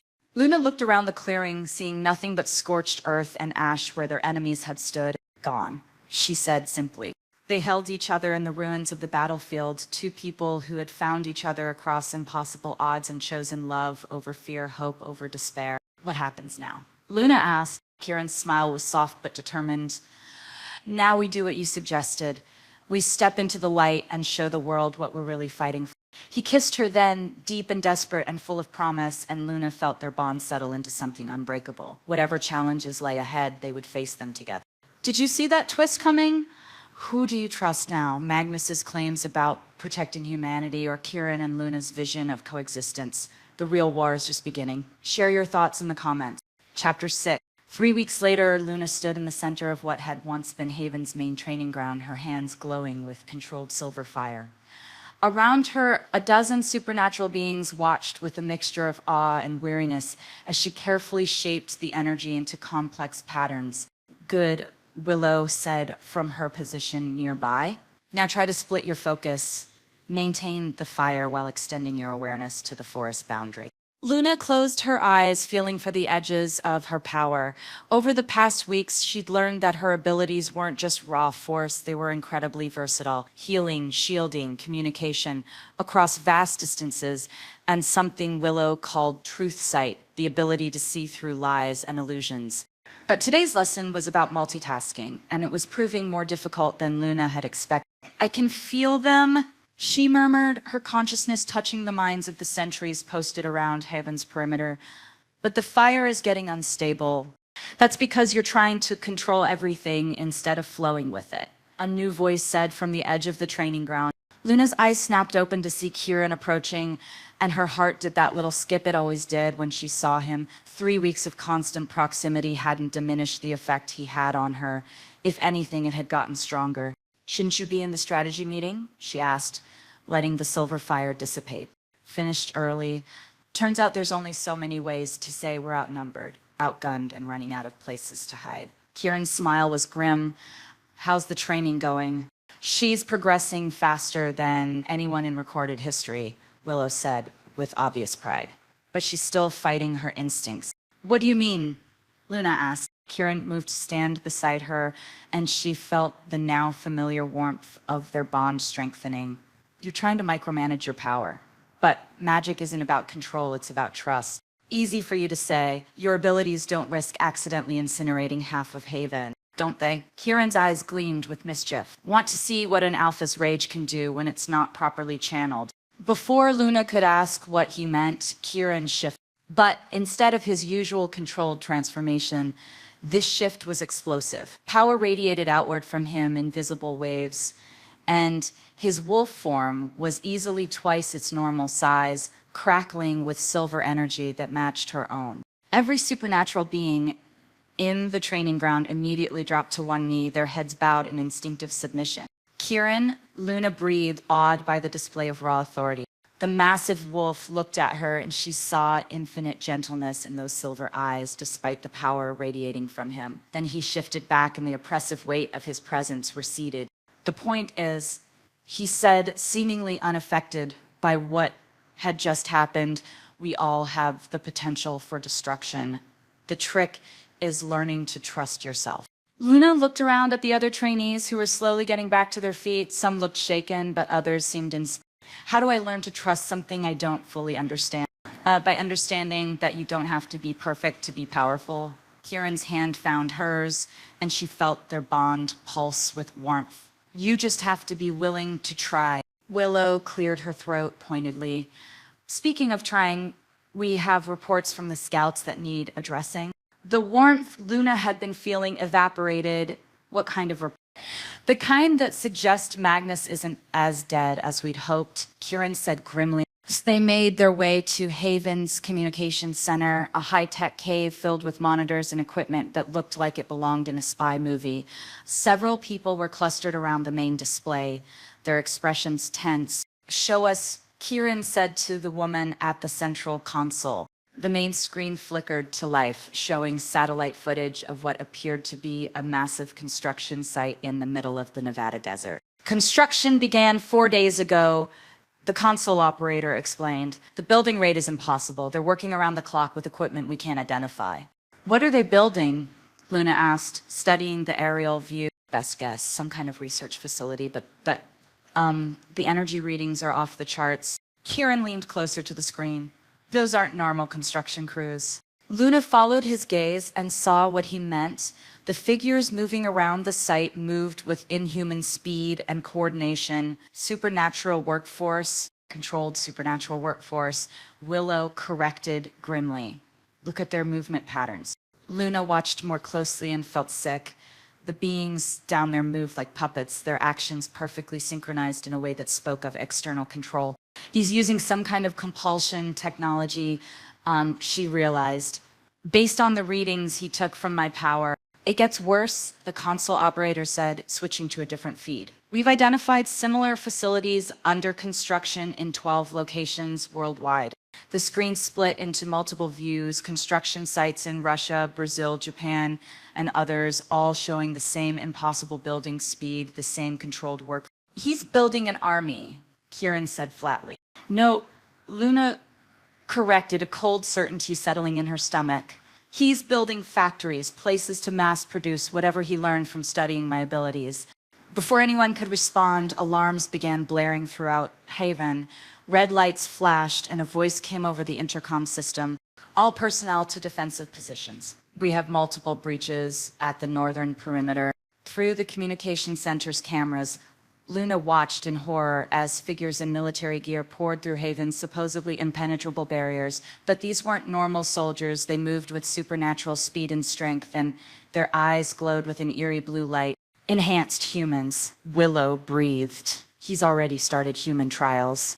Kieran was already moving, grabbing weapons from the emergency locker. Luna, you need to get to the safe room. Like hell. This isn't a debate. You're right, it's not. Luna's voice carried sudden authority, and she felt her power rising. I'm not hiding while our people fight for their lives. Your safety is more important than... No, it's not. Luna turned to face him fully, her eyes blazing with silver fire. My child's future is what's important, and that future doesn't include a world where people like Magnus can turn humans into puppets and hunt supernaturals for sport. Kieran stared at her for a moment, and Luna could feel his internal struggle through their bond, his need to protect her warring with his recognition that she was right. Fine, he said finally. But you don't leave my sight. Agreed. They made their way through Haven's winding corridors, joining other defenders as they moved toward the main cavern. Luna could hear the sounds of battle echoing from above, shouts, gunfire, and something else that made her skin crawl. What is that sound? She asked Kieran, screaming. He said grimly. The enhanced humans, I think they're in pain. The modifications might be unstable. They emerged into the main cavern to find chaos. The enhanced soldiers were faster and stronger than normal humans, but they were also clearly suffering. Several had collapsed, writhing in agony as whatever Magnus had done to them took its toll. But there were dozens of them, and Haven's defenders were being overwhelmed. Luna didn't think, she simply acted. Power flowed out of her like a tidal wave, washing over the enhanced soldiers. But instead of attacking them, she did something that surprised everyone, including herself. She healed them. The blue glow faded from their eyes as Luna's silver light burned away whatever compulsion technology was controlling them. One by one, they stopped fighting, confusion replacing the artificial rage on their faces. Where am I? One of them asked, staring around at the underground city with bewilderment. You're safe, Luna said gently, though the effort of healing so many at once left her swaying on her feet. You're all safe now. Kieran caught her as her knees buckled. Luna, what did you do? Set them free, she whispered, then louder. Magnus was controlling them. They didn't choose to attack us. The revelation sent ripples through the gathered defenders. These weren't enemies, they were victims. But Luna's moment of triumph was short-lived. A slow clap echoed through the cavern, and she looked up to see Magnus himself stepping through the main entrance, flanked by figures in dark robes. Magnificent as always, my dear, he said with genuine admiration. Though you've just cost me several $1 million in research assets. Good, Luna said, struggling to stand despite her exhaustion. Magnus's smile was indulgent. I was hoping you'd do exactly that. The readings I'm getting now are even better than what I recorded at the cabin. Luna realized with growing horror that he was wearing some kind of device on his wrist. It was pulsing with the same rhythm as her heart. You're still recording my power signature. Every moment since you arrived in Haven, Magnus confirmed. Did you really think this place was as hidden as you believed? I've had sensors monitoring this location for months. Kieran stepped protectively in front of Luna. What do you want, Magnus? What I've always wanted, to save humanity from the supernatural threat. Magnus gestured around the cavern. Look around you, son. How many innocent people have died because places like this exist? How many humans have been turned into puppets, prey, or playthings? We're not the monsters here, one of the freed soldiers said, surprising everyone. You are. What you did to us, the pain, the loss of control, no one deserves that. Magnus's expression flickered with annoyance. You'll understand eventually. When the world is safe from supernatural predation, you'll thank me. The world was already safe, Kieran said firmly. We were coexisting, building something better. Were you? Or were you simply biding your time until you felt strong enough to reveal your true nature? Magnus's voice took on a lecturing tone. Luna's power proves my point perfectly. She can control minds, manipulate emotions, rewrite the very fabric of reality. How long before she decides humanity needs to be guided? Luna felt a chill at his words, partly because she couldn't entirely deny them. Her abilities were growing stronger every day, and sometimes she caught herself thinking how much easier things would be if she could just make people understand, make them cooperate. She's not like that. Kieran said firmly, "Isn't she? Tell me, Luna, when you healed those soldiers, didn't a part of you enjoy the feeling of absolute power over their minds?" The question hit closer to home than Luna wanted to admit. There had been a moment, just a brief one, when she'd felt the intoxicating rush of having complete control over other beings' thoughts and actions. She started, then stopped. Magnus smiled triumphantly. You see, even now, she's recognizing the temptation. And that's just the beginning. Wait until the child is born. Wait until she has a truly worthy cause to fight for. How long before protecting her baby justifies any action, any violation of free will? You're wrong, Luna said, but her voice lacked conviction. Am I? Then prove it. Walk away. Leave Kieran. Leave the supernatural world. Raise your child as a normal human. Give up the power that's already corrupting you. Luna stared at him, feeling the weight of his challenge. Around her, she could feel the defenders of Haven watching, waiting to see what she would choose. She won't, Kieran said quietly, because she's stronger than you give her credit for. Or, Magnus countered, because she's already too addicted to the power to give it up. The words hit Luna like physical blows, partly because they echoed her own secret fears. Was she becoming something monstrous? Was the intoxicating feeling of absolute ability slowly changing her into the kind of being Magnus claimed all supernaturals were? Maybe you're right, she said quietly. Kieran spun to face her, shock and betrayal written across his features. Luna, no. Maybe I am becoming something dangerous. Maybe our child will be too. Luna's voice grew stronger as she spoke. But you know what the difference is between us and you, Magnus? What's that, my dear? Luna's eyes blazed with silver fire, but this time it felt controlled, purposeful. We're willing to make the hard choice to be better. You've decided that power justifies anything. We choose to use power responsibly, even when it's difficult. Pretty words. More than words, Luna stepped forward, her power rising around her like a silver storm. I could control every mind in this cavern right now. I could make you all forget this conversation, make you serve me willingly, but I won't, because choosing the difficult path is what separates people from monsters. Magnus's smile faltered slightly. Noble sentiment. Let's see how long it lasts when your child's life is at stake. He raised his hand, and Luna saw too late that his robed companions weren't human at all. They were some kind of synthetic beings, and they moved faster than even supernatural reflexes could track.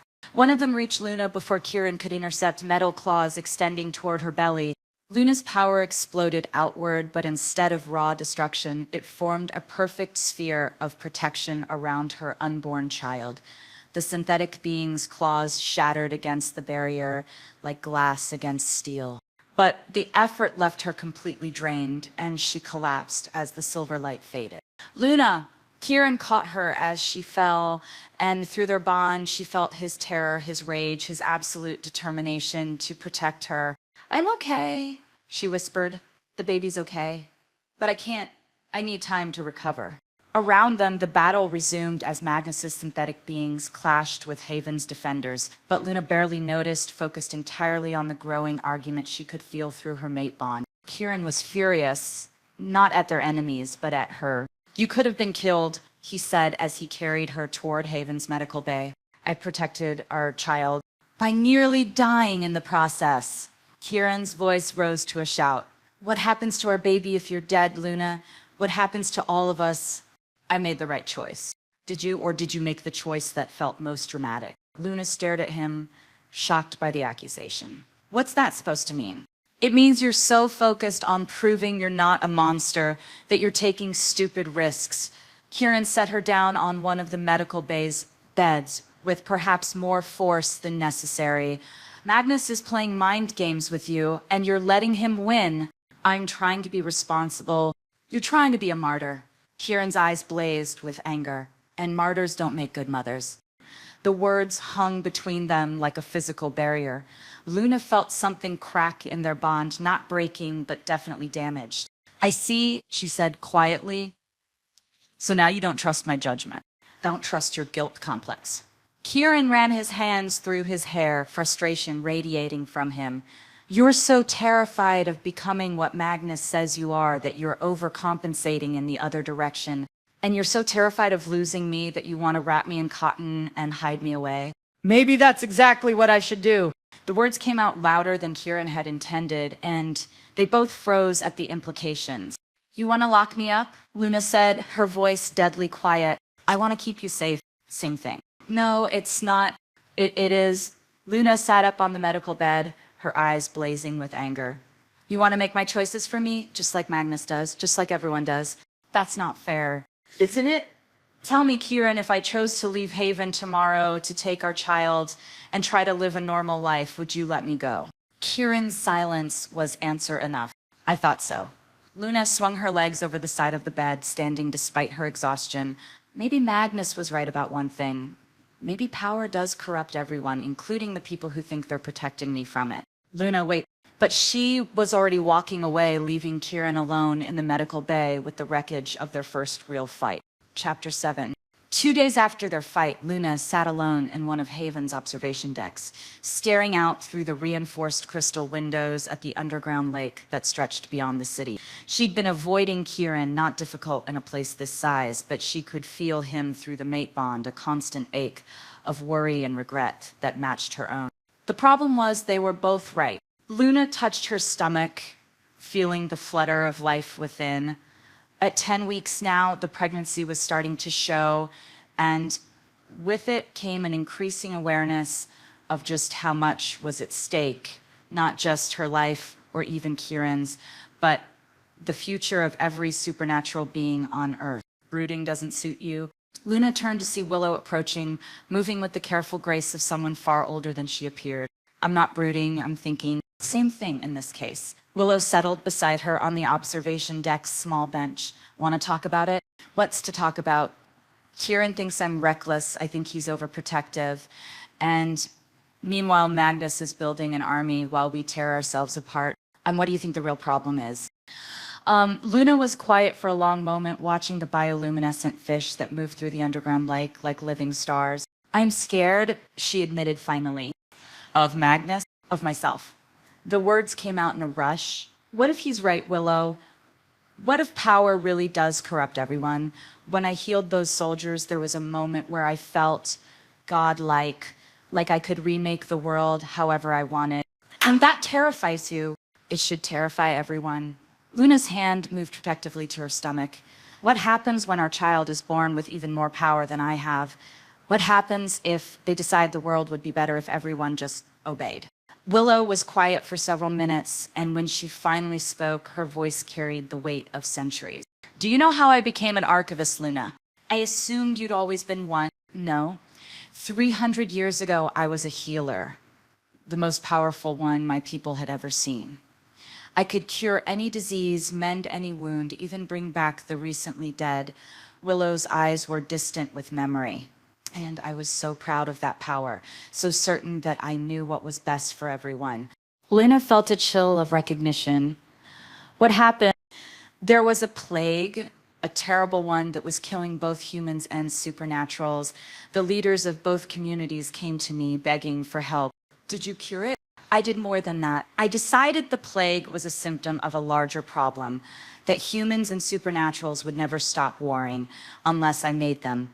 Willow's voice dropped to a whisper. I created a compulsion spell, not just to end the plague, but to make both species incapable of violence against each other. Luna stared at her. You controlled their minds for their own good, I told myself. For peace. For the greater good. Willow's laugh was bitter. Do you know what happens when you take free will away from an entire population? What? They stop being people. They become puppets, going through the motions of life without any real purpose or passion. Within a year, both communities were dying, not from disease, but from despair. Luna felt sick. How did you fix it? I didn't. I couldn't. The spell was too deeply rooted, too complex to unravel. It took the combined efforts of every major supernatural leader on the continent to break what I had done. Willow turned to look at Luna directly. Thousands died because of my arrogance. Good people, innocent people who trusted me to heal them and instead found themselves enslaved. That's not the same as what I'm facing, isn't it? You have the power to control minds, Luna, to rewrite reality itself. And right now, you're terrified that using that power makes you a monster, doesn't it? That depends entirely on why you use it. Willow stood, moving to the window overlooking the lake. The difference between a healer and a tyrant isn't the power they wield. It's whether they serve themselves or others. But how do I know the difference? How do I know when I'm helping and when I'm just forcing my will on others? You ask. Willow said simply, you listen, you make the hard choice to walk away when people don't want your help, even when you're certain you know better. Before Luna could respond, alarms began blaring throughout Haven once again, but this time they weren't the sharp, urgent sounds of attack. They were deep, resonant tones that seemed to shake the very foundations of the underground city. What is that? Luna asked, but Willow was already running toward the communication center. They burst into the main monitoring room to find chaos. Every screen showed the same terrifying sight, massive drilling machines breaking through Haven's defensive barriers at dozens of points simultaneously. How is this possible? Someone shouted over the noise. The barriers are powered by the ley lines themselves. Unless someone found a way to disrupt the ley lines, Kieran said grimly, appearing at Luna's side as if their fight had never happened. Magnus has been studying this place for months. He must have found the focal points. On the main screen, they watched as the drilling machines finished their work and began disgorging troops. Not enhanced humans this time, but something far worse. Are those... Luna squinted at the screen, trying to make sense of what she was seeing. synthetic supernaturals, willow-breathed. He's mass-produced artificial beings with our abilities. The creatures pouring into Haven moved with inhuman coordination, each one a perfect amalgamation of different supernatural traits. Some had the speed of vampires and the strength of werewolves. Others wielded magic that crackled with familiar silver energy. He used my power signature, Luna realized with growing horror. He's built artificial beings that can use versions of my abilities. How many? Kieran demanded. The console operator's voice was barely steady. Hundreds, maybe thousands, they're coming from every direction. Evacuation protocols, Kieran commanded. Get the non-combatants to the deep shelters. There's nowhere to run, Luna said quietly, watching the screens with growing certainty. This isn't just an attack, it's a trap. He wants us all in one place. As if summoned by her words, Magnus's face appeared on every screen simultaneously, his smile as pleasant and terrifying as ever. Good evening, residents of Haven, he said in the tone of a friendly neighbor. I trust you can all see the forces currently surrounding your sanctuary.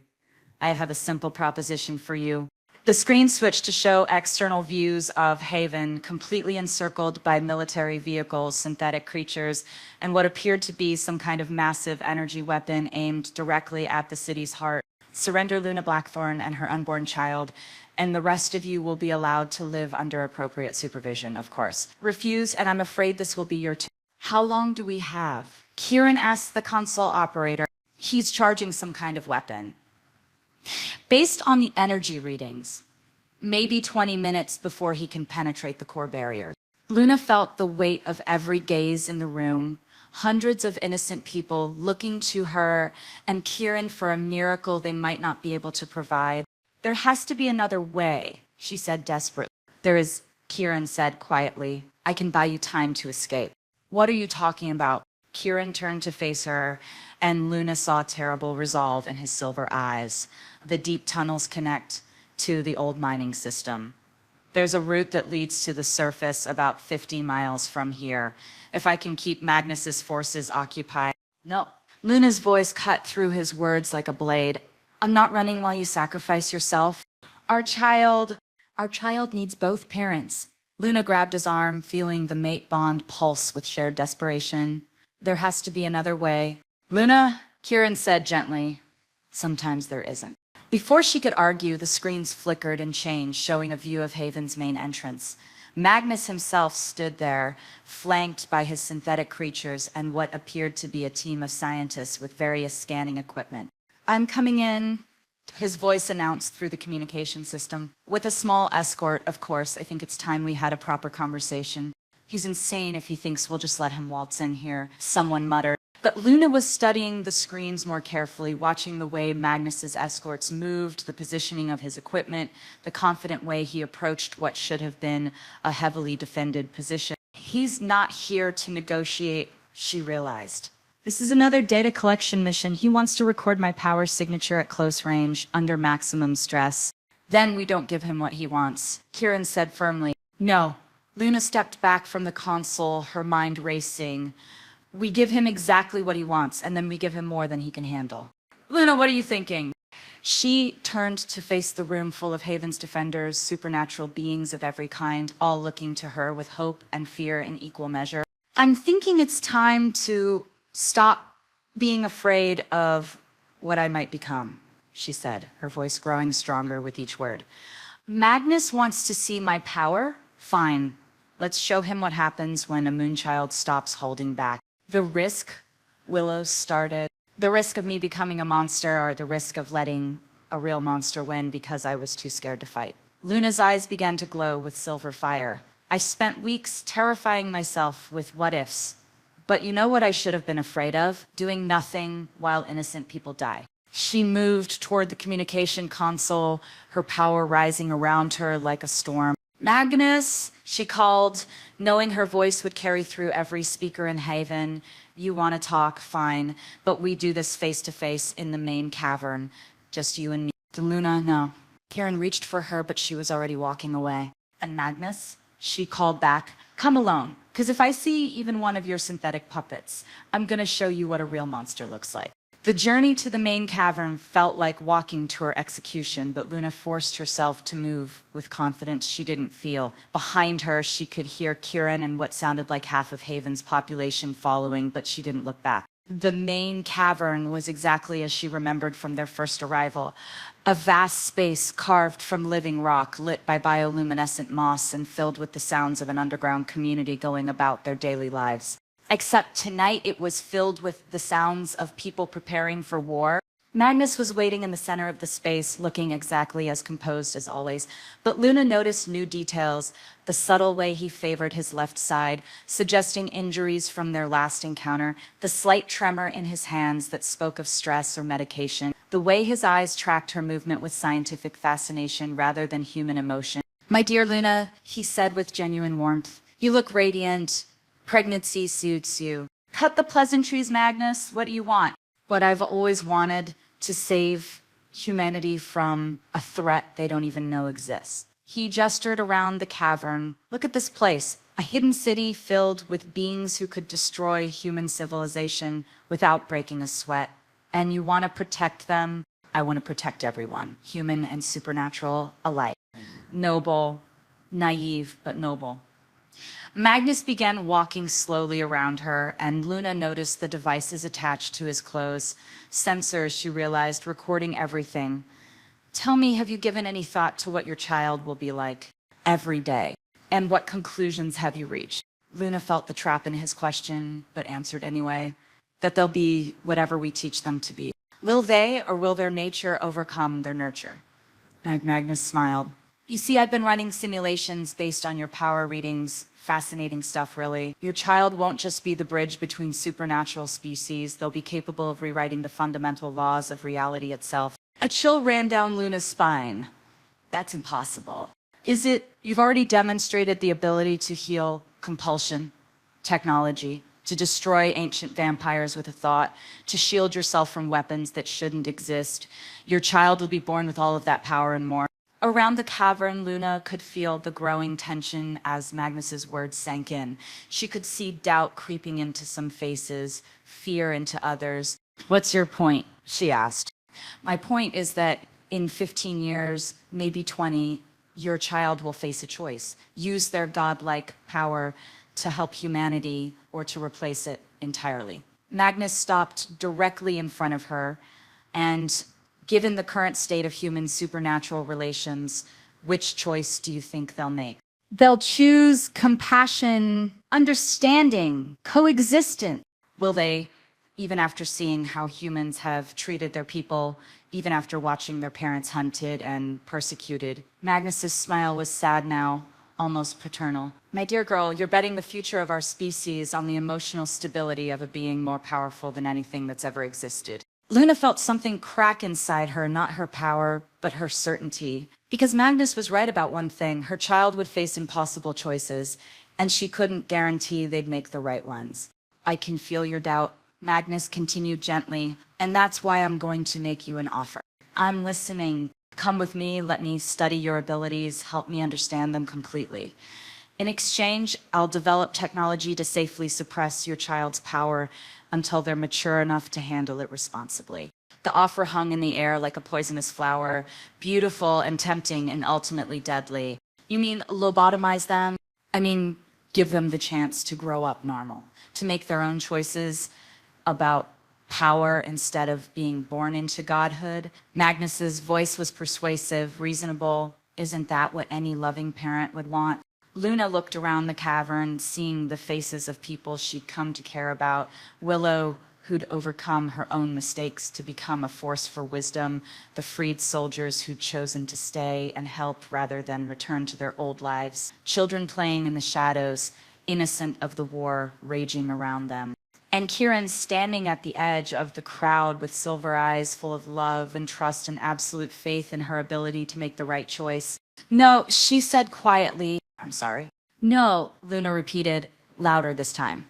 "I won't condemn my child to a diminished life because you're afraid of what they might become."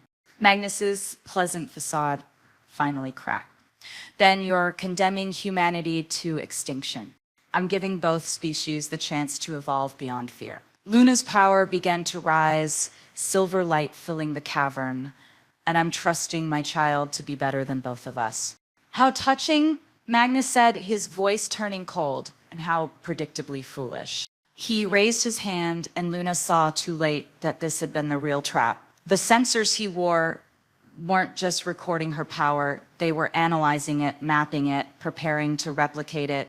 Did you really think I came here to negotiate? Magnus smiled as energy began building around his fingers, silver energy that looked disturbingly familiar. I came here to field test my latest breakthrough.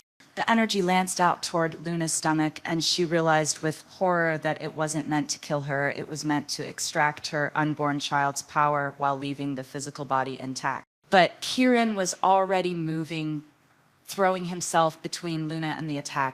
The artificial silver fire struck him full in the chest, and Luna felt their mate bond convulse with agony. Kieran's scream echoed through the cavern as the energy began tearing at his very essence, using their connection to reach the child within her. Kieran! Luna caught him as he collapsed, feeling his life force draining through their bond. No, no, no. I had to protect you, he gasped, blood frothing at his lips. Had to protect our child. Luna felt something inside her shatter, not break, but transform like a butterfly emerging from a chrysalis. Power poured out of her in waves, but this time it wasn't wild or chaotic. It was focused, purposeful, and absolutely furious. You want to see what a monster looks like? She asked Magnus, her voice carrying impossible authority. Let me show you. The silver light that erupted from Luna wasn't just energy, it was judgment itself, burning away everything false and leaving only truth behind. It stripped away Magnus's synthetic enhancements, revealed his artificial creatures for the hollow things they were, and laid bare the festering hatred and fear that drove him. But more than that, it reached beyond the cavern, beyond Haven, touching every mind that Magnus's technology had ever affected. Every enhanced human, every controlled supernatural, every artificial being he'd created. And it set them all free. Around the world, Magnus's facilities went dark as their enslaved workforces suddenly remembered who they really were. His synthetic army collapsed as the stolen power signatures that animated them were reclaimed by their rightful owner. When the light finally faded, Luna found herself holding Kieran's still form, his breathing shallow but steady. The mate bond pulsed weakly between them, damaged but not broken. Magnus lay crumpled against the cavern wall, looking older and frailer than she'd ever seen him. Impossible, he whispered. The readings, you shouldn't be able to... To what? To choose love over fear? To trust instead of control? Luna gently laid Kieran down and stood, her power still crackling around her like controlled lightning. That's the difference between us, Magnus. You see power as something to hoard and manipulate. I see it as something to share. You've doomed us all, Magnus gasped. No, Luna said with quiet certainty, I've given us all a chance to be better. She knelt beside Kieran again, placing her hands on his chest. Silver light flowed from her fingers, not forceful this time, but gentle, healing. She felt their mate bond strengthen as his wounds closed, as his breathing deepened. When his silver eyes opened and focused on her face, Luna smiled through her tears. Hello, my love. Did we win? He asked weakly. Luna looked around the cavern, seeing Magnus's unconscious form, the freed artificial beings who were already choosing to help rather than harm, the faces of Haven's people filled with hope instead of fear. We're about to. Chapter 8.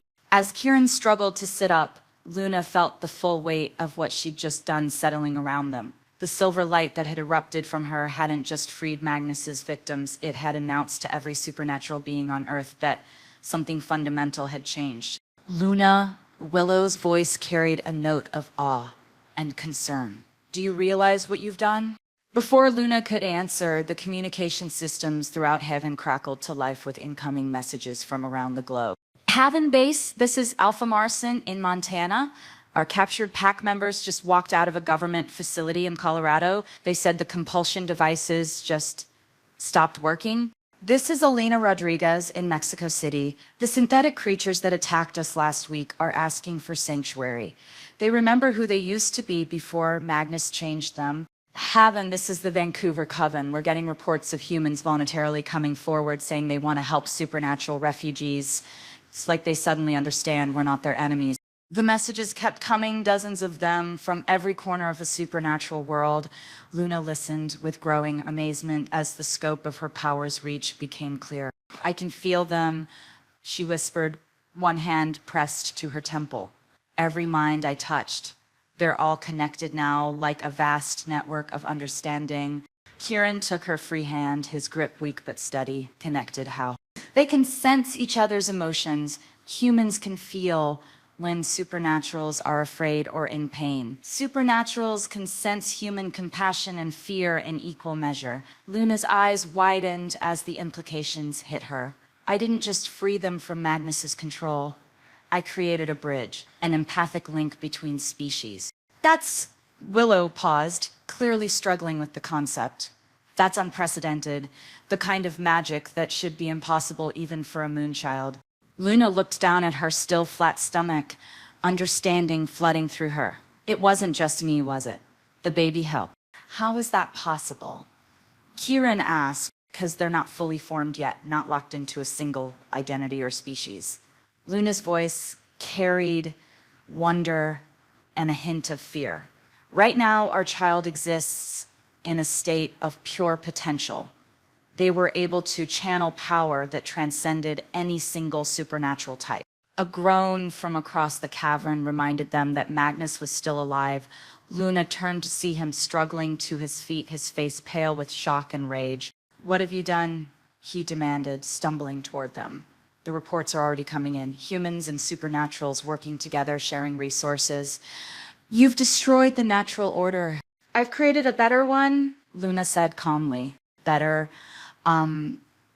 You've given supernaturals access to human emotions, human thoughts. How long before they start manipulating those connections? How long before empathy becomes control?" For a moment, doubt flickered in Luna's chest. What if he was right? What if she just made it easier for her people to dominate humans?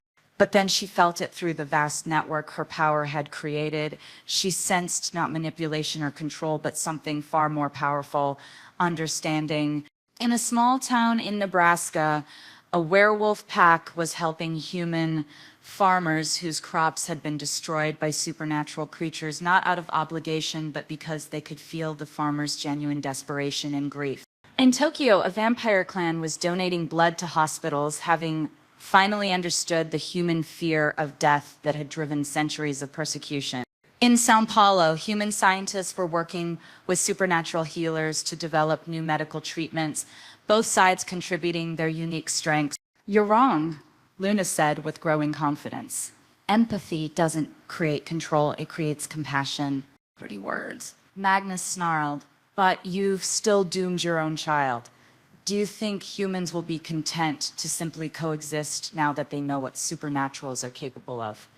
Do you think your people will resist the temptation to use their new emotional access for personal gain?" "Some will fail," Luna admitted. "Some humans will fear what they don't understand. Some supernaturals will abuse their abilities. But more will choose to be better, naive, and hopeful." Luna stood, her power stabilizing around her in a way that felt natural for the first time. "And I'm going to give them every chance to prove me right." Magnus pulled something from his jacket, a small device that pulsed with familiar silver light. "Then I suppose I'll have to stop you the old-fashioned way." Before anyone could react, he activated the device and threw it toward Luna's feet. The explosion wasn't fire or shrapnel, it was pure psychic energy, designed to sever the empathic connections Luna had created and trap her in a feedback loop that would likely kill her and her unborn child. But the attack never reached its target. A barrier of combined power surrounded Luna, not just her own silver light, but golden energy from Willow, the deep green of earth magic from the plant-based supernaturals, the brilliant blue of water wielders, and the fierce red of fire spirits. Every supernatural being in heaven was contributing their strength to protect her. "You see," Luna said as Magnus's device shattered against the barrier, "that's the other thing about empathy. It works both ways." Through the network she'd created, Luna could feel the determination and love of hundreds of beings, not just in Haven, but around the world. Supernaturals who had felt her sacrifice, who understood what she was fighting for, who were willing to share their power to help her succeed. But more than that, she could feel something unprecedented, humans adding their strength to the network. They couldn't contribute magical power, but they offered something just as valuable: will, determination, and the uniquely human capacity for hope in the face of impossible odds. This is impossible. Magnus breathed, staring at the swirling vortex of combined energies. This is evolution, Luna corrected. This is what happens when people choose trust over fear. The combined power flowing through Luna wasn't chaotic or overwhelming. It was harmonious, each contribution adding to the whole without losing its individual nature. And at the center of it all, she felt her unborn child's presence like a gentle conductor, helping orchestrate the symphony of abilities. What do you want to do with him? Kieran asked, nodding toward Magnus. Luna looked at the man who had caused so much pain and suffering, who had nearly destroyed both their worlds in his quest for control. Part of her wanted to use her power to make him feel every moment of anguish he'd inflicted on others. But that would make her exactly what he claimed she was. I want to give him a choice, she said instead. She walked toward Magnus, her power receding to manageable levels. When she was close enough to see the fear and hatred warring in his eyes, she stopped. I could force you to understand, she said quietly. I could make you feel what your victims felt, make you see the world through their eyes. I have that power now. Magnus straightened, trying to regain his composure. But you won't. Too noble for that, aren't you? No, too smart. Luna smiled sadly. Forced understanding isn't real understanding. If you're going to change, it has to be your choice. She gestured around the cavern where humans and supernaturals were working together to tend the wounded and repair the damage from the battle. Look at them, Magnus. Really look. Do you see monsters? Or do you see people trying to build something better? For a moment, something flickered in Magnus's eyes, uncertainty, maybe even doubt. But then his face hardened again. I see the end of human supremacy. I see my species being relegated to pets or prey. Then you're not looking hard enough, Luna said with genuine pity. But I won't force you to see what you refuse to acknowledge. She turned away from him, but his voice stopped her. What happens to me now? Luna looked back, considering, that's up to you. You can keep fighting, keep trying to destroy what we're building, or you can choose to be part of the solution. And if I choose to keep fighting, then we'll stop you. But we won't kill you, and we won't control your mind. We'll just make sure you can't hurt anyone else. Magnus stared at her for a long moment, as if trying to understand a puzzle he'd never encountered before. You're really not going to punish me for everything I've done. Punishment doesn't heal the damage you've caused. Only better choices can do that. To everyone's surprise, Magnus laughed, not with humor, but with what sounded like genuine bewilderment. You know what the truly terrifying thing is? He said, I actually believe you mean that. Before Luna could respond, new alarms began sounding. Not the sharp warnings of attack, but the longer tones that indicated incoming communication. What now? Kieran muttered, helping Luna back toward the communication center. The main screen flickered to life, showing not an enemy, but a familiar face. President Harrison speaking from what appeared to be the Oval Office. My fellow Americans, he began, and indeed, citizens of the world, I come to you tonight with revelations that will challenge everything we thought we knew about our reality.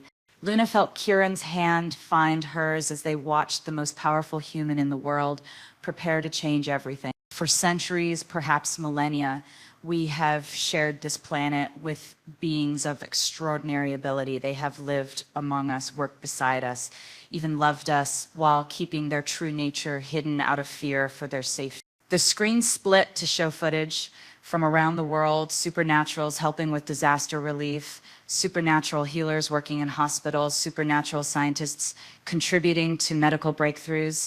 Recent events have brought this hidden community into the light, and with it, an opportunity for our species to evolve beyond the fear and suspicion that have defined us for too long. President Harrison's expression grew more serious. I am hereby establishing the Department of Supernatural Integration, tasked with creating legal frameworks that protect the rights of all sentient beings, regardless of their origin or abilities.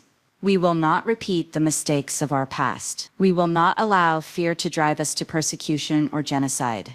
Luna felt tears streaming down her face as the president continued. This will not be easy. There will be those on both sides who resist change, who prefer the familiar comfort of old prejudices to the challenging work of building understanding. But we must try, because the alternative, a world divided by fear and hatred, is no world at all. The transmission ended, leaving Haven in stunned silence. Did that really just happen? Someone whispered. It's starting, Luna said, wonder in her voice. The world we dreamed of, it's actually starting to happen. But even as she spoke, she could feel the resistance through the empathic network, pockets of humans who rejected the president's words, supernatural extremists who saw integration as capitulation, fear and hatred pushing back against hope and understanding. It won't be easy, Kieran said, echoing her thoughts. The best things never are. Luna turned to face the gathered crowd of Haven's residents. But we have something now that we've never had before, a chance to build bridges instead of walls. She placed both hands on her stomach, feeling the flutter of life within. Our child will grow up in a world where they don't have to choose between their human and supernatural heritage, where they can be both and neither and everything in between. What about Magnus? Willow asked, nodding toward where the older man sat under guard. Luna looked at him, seeing not the monster who had terrorized them, but a broken man consumed by fear and convinced that his way was the only way to protect his people. He gets the same choice as everyone else, she said firmly, the chance to be part of building something better. Magnus met her gaze, and for a moment she saw not hatred but profound confusion, as if he was looking at a world he no longer understood. Why? He asked quietly. Because that's what love does, Luna said simply. It chooses hope over fear, trust over control, and growth over stagnation. She felt Kieran's arms wrap around her from behind, his warmth solid and reassuring against her back. Through their bond, she felt his love, his pride, his absolute faith in the future they were building together. So what happens now? He asked against her ear. Luna looked around at the faces surrounding them, human and supernatural, young and old, all looking toward an uncertain but hopeful future. Now we get to work, she said with a smile. We have a world to change and a child to prepare for. As if responding to her words, the baby fluttered inside her, a gentle reminder of the new life that would inherit whatever world they managed to build. Luna closed her eyes and reached out through the empathic network, feeling the vast tapestry of human and supernatural consciousness that now connected both species. It was messy, chaotic, full of fear and love and hope and despair in equal measure. It was beautiful. I love you, she whispered to Kieran, to their unborn child, to the flawed and wonderful world they were all part of. I love you too, Kieran replied, his voice full of promise. All of it, all of us, forever. And in that moment, surrounded by friends and former enemies alike, Luna felt something she hadn't experienced since childhood, the absolute certainty that everything was going to be all right. Not perfect, not easy, but all right. And sometimes that was enough. Chapter 9, 6 months later. Luna stood on the balcony of what had once been Magnus's primary research facility, now converted into the headquarters of the Global Integration Council. Her hands rested on her rounded belly. At 7 months pregnant, there was no hiding the life growing within her anymore. Below, in the sprawling complex that had once been a place of fear and experimentation, humans and supernaturals worked side by side. The transformation hadn't been easy or immediate, but it was happening. Brooding again, Kieran's voice carried affection and gentle teasing as he joined her on the balcony, thinking, Luna corrected with a smile, there's a difference. Kieran wrapped his arms around her from behind, his hands covering hers on her belly. What about this time? The baby's been restless today. I think they can sense the tension from the European Council meeting. Through the empathic network that now connected both species globally, Luna could feel the ongoing debates across the world. Integration wasn't proceeding smoothly everywhere. There were still pockets of resistance, both human and supernatural, that viewed cooperation as betrayal. Any word from London? She asked. The werewolf packs in the UK have agreed to the territorial sharing proposal. The vampire covens are still negotiating. Kieran's diplomatic tone didn't hide his frustration. Lord Cassius's influence. What's left of it? Amazing how quickly ancient vampires can adapt when their power base crumbles. Luna felt their child kick in response to their father's voice, and she smiled despite her worries. They like it when you talk. Smart kid. They know who's going to be doing most of the bedtime stories. Most of them? Luna turned into his arms, raising an eyebrow. Okay, all of them, but only because you'll be too busy ruling the supernatural world. The joke held more truth than either of them was completely comfortable with. Over the past 6 months, Luna had somehow become the unofficial leader of the integration movement, the bridge between species that everyone looked to for guidance. I never wanted to rule anyone, she said quietly. I know, that's what makes you perfect for it. Kieran's expression grew serious. The power hasn't corrected you, Luna. If anything, it's made you more compassionate. Some days I'm not so sure. Want to know what I see when I look at you? Kieran cupped her face gently. I see someone who chose to heal Magnus's victims instead of destroying their captor. Someone who built bridges instead of walls. Someone who trusted an entire planet to be better than their worst impulses. And was I right to trust them? Kieran gestured toward the complex below, where a group of children, some human, some supernatural, were playing together in the converted courtyard. Their laughter carried up to the balcony, pure and joyous. What do you think? Before Luna could answer, her assistant's voice came through the intercom system. Mrs. Blackthorn, there's someone here to see you. He says it's urgent. Luna and Kieran exchanged glances. Urgent visits had become a regular occurrence as the integration process faced new challenges daily. Send them up. Luna replied. A few minutes later, the balcony door opened to admit a figure that made both Luna and Kieran tense with recognition. Magnus looked older than when they'd last seen him, his hair completely white now, his face lined with exhaustion, but his eyes held something they'd never seen before, uncertainty, maybe even humility. Hello, Luna, Kieran. He remained by the door, as if unsure of his welcome. Magnus. Luna kept her voice neutral. I thought you were working with the rehabilitation program in Geneva. I am. Magnus's hands fidgeted with what appeared to be a tablet. But something's happened. Something you need to see. He activated the tablet and holographic displays filled the air around them. Data streams, genetic analyses, and what looked like satellite imagery from around the globe. What am I looking at? Luna asked. The long-term effects of your empathic network. Magnus's voice carried scientific excitement despite his obvious exhaustion. Luna, what you created 6 months ago, it's not static, it's evolving. Kieran stepped protectively closer to Luna. Evolving how? The connections between species are deepening. Humans are starting to manifest minor supernatural abilities. Some supernaturals are developing enhanced empathic sensitivity to human emotions. Magnus manipulated the holographic display, showing brain scans and genetic markers. Within a generation, maybe two, the distinction between human and supernatural may be purely academic. Luna stared at the data, feeling a mix of awe and terror. You're saying I accidentally started human evolution? Not accidentally. Purposefully. Your child, Magnus hesitated, then continued. Your child isn't just a bridge between existing species. They're a catalyst for the emergence of something entirely new. The baby kicked sharply as if responding to the conversation, and Luna winced. What kind of something new? Kieran demanded.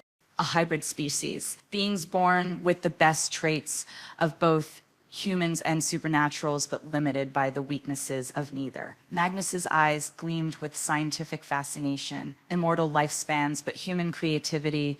Supernatural abilities, but human adaptability. The capacity for both logic and magic. That sounds... Luna searched for words. Terrifying, Kieran finished. What happens to pure humans? Pure supernaturals? They evolve too, or they become extinct. Magnus said it matter-of-factly, as if discussing the weather. Luna, you've initiated the next phase of intelligent life on Earth. Luna sank into one of the balcony chairs, overwhelmed. I just wanted peace between our peoples, and you achieved it by making them into one people. Magnus knelt beside her chair, his expression oddly gentle. I came to warn you because there are those who see this as an abomination. They'll try to stop it. Who? The purest alliance, humans who want to maintain species separation, the old guard supernaturals who view genetic mixing as contamination, on others beings from outside our current reality who have their own interests in how this planet evolves. Kieran's hand found Luna's shoulder, steady and reassuring, beings from outside our reality. The Fae courts. They've been watching your wife with great interest. Magnus stood, his expression troubled. Luna's father's people are complicated. They don't interfere with mortal affairs lightly, but a moonchild triggering species-wide evolution, that gets their attention. Luna felt a chill that had nothing to do with the evening air. My father's people, the Wild Hunt, the most powerful of the Fae nobility and the most dangerous. Magnus's voice dropped to a whisper. They're coming, Luna, not to harm you, but to evaluate what you've done, to decide whether humanity's evolution serves their interests. And if it doesn't, Magnus's silence was answer enough. The baby kicked again, more insistently this time, and Luna felt something she hadn't experienced in months, real fear. How long do we have? Kieran asked. Days, maybe weeks. The barriers between worlds are thinning as your child approaches birth. Magnus moved toward the balcony door. I've shared everything I know. What you do with it is up to you. Magnus. Luna's voice stopped him. Why are you helping us? He turned back, and for a moment she saw not the cold scientist who had terrorized them, but a tired old man carrying the weight of his mistake.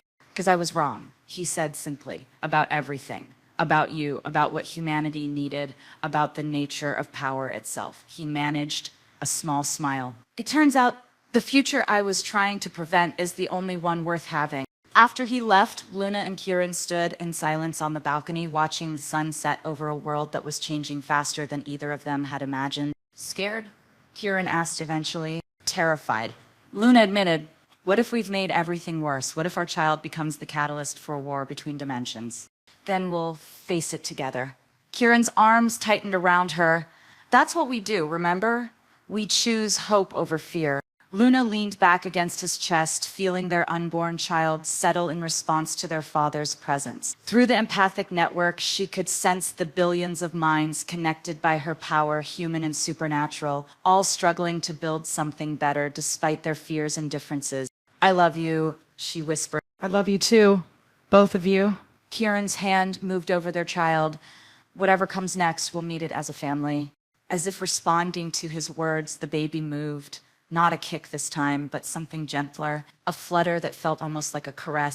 And in that flutter, Luna felt something that made her breath catch, not just her child's presence, but something older, wilder, infinitely powerful. Her Fae heritage awakening in response to her pregnancy and the approaching birth. Kieran, she said quietly, I feel it too. His voice was tense with recognition. Your power, it's changing again. Luna closed her eyes, reaching out with senses she hadn't known she possessed. And there, at the very edge of perception, she felt them beings of impossible beauty and terrible power, moving through dimensions toward their reality. The Wild Hunt was coming, but as fear threatened to overwhelm her, Luna felt something else through the empathic network, the combined strength of millions of minds, human and supernatural, all connected by the bridges she had built. She wasn't alone in this. None of them were. Whatever the Fae courts wanted, whatever tests they brought, Luna would meet them not as an isolated individual, but as the voice of an entire world that had chosen evolution over stagnation, cooperation over conflict. Let them come, she said, her voice carrying power that made the air shimmer around them. We're ready. Kieran turned her to face him, silver eyes blazing with love and determination. Are we? Luna smiled, feeling their child settle peacefully in her womb, feeling the vast network of connected minds that spanned the globe, feeling the mate bond that anchored her to the one person who had never doubted her capacity for good. We're about to find out. He kissed her then, deep, passionate, full of promise for whatever future awaited them. As their lips met, Luna felt a surge of power that wasn't hers alone, but belonged to everyone who had chosen to believe in the possibility of a better world. When they broke apart, both were breathing hard. Whatever happens, Kieran said against her forehead, I want you to know these have been the best months of my life. Even with all the chaos, the politics, the world-changing consequences, especially because of those things. Kieran's smile was soft and fierce. You didn't just save our people, Luna. You gave them hope. You gave everyone hope. Luna's hand moved to her belly, feeling the strong flutter of life within. In a few weeks, their child would be born into a world still finding its balance between old fears and new possibilities. But it would be a world where human and supernatural children played together in converted research facilities, where former enemies worked side by side to build something unprecedented, where love had triumphed over fear, at least for now. As the first stars appeared in the darkening sky, Luna felt a presence at the very edge of her consciousness, ancient, powerful, and definitely not human. The wild hunt had found them, but instead of fear, Luna felt only anticipation. She had spent her entire life feeling incomplete, waiting for something without knowing what. She had found love with Kieran, purpose in bridging two worlds, and strength in the connections that now bound all thinking beings together. Whatever the Fae Courts brought to her doorstep, she would meet it as Luna Blackthorn, mate to an Alpha King, mother to a child who would inherit two worlds and the bridge between everything that had been and everything that could be. Come on, she said to Kieran, taking his hand. Let's go meet the future. Together, they walked back into their transformed world, ready to face whatever wonders and challenges lay ahead. Behind them, the stars wheeled in patterns that had not been seen since the world was young, and in the distance, hunting horns that only the most sensitive could hear began to sound. The next chapter of their story was about to begin. Which moment touched you the most? Was it Luna choosing trust over control? Kieran's unwavering faith in their love, or the hope of a world where children of all species play together without fear? Share it in the comments, and if you loved this journey, hit subscribe so you're here for the next story, because something tells me Luna and Kieran's adventures are far from over.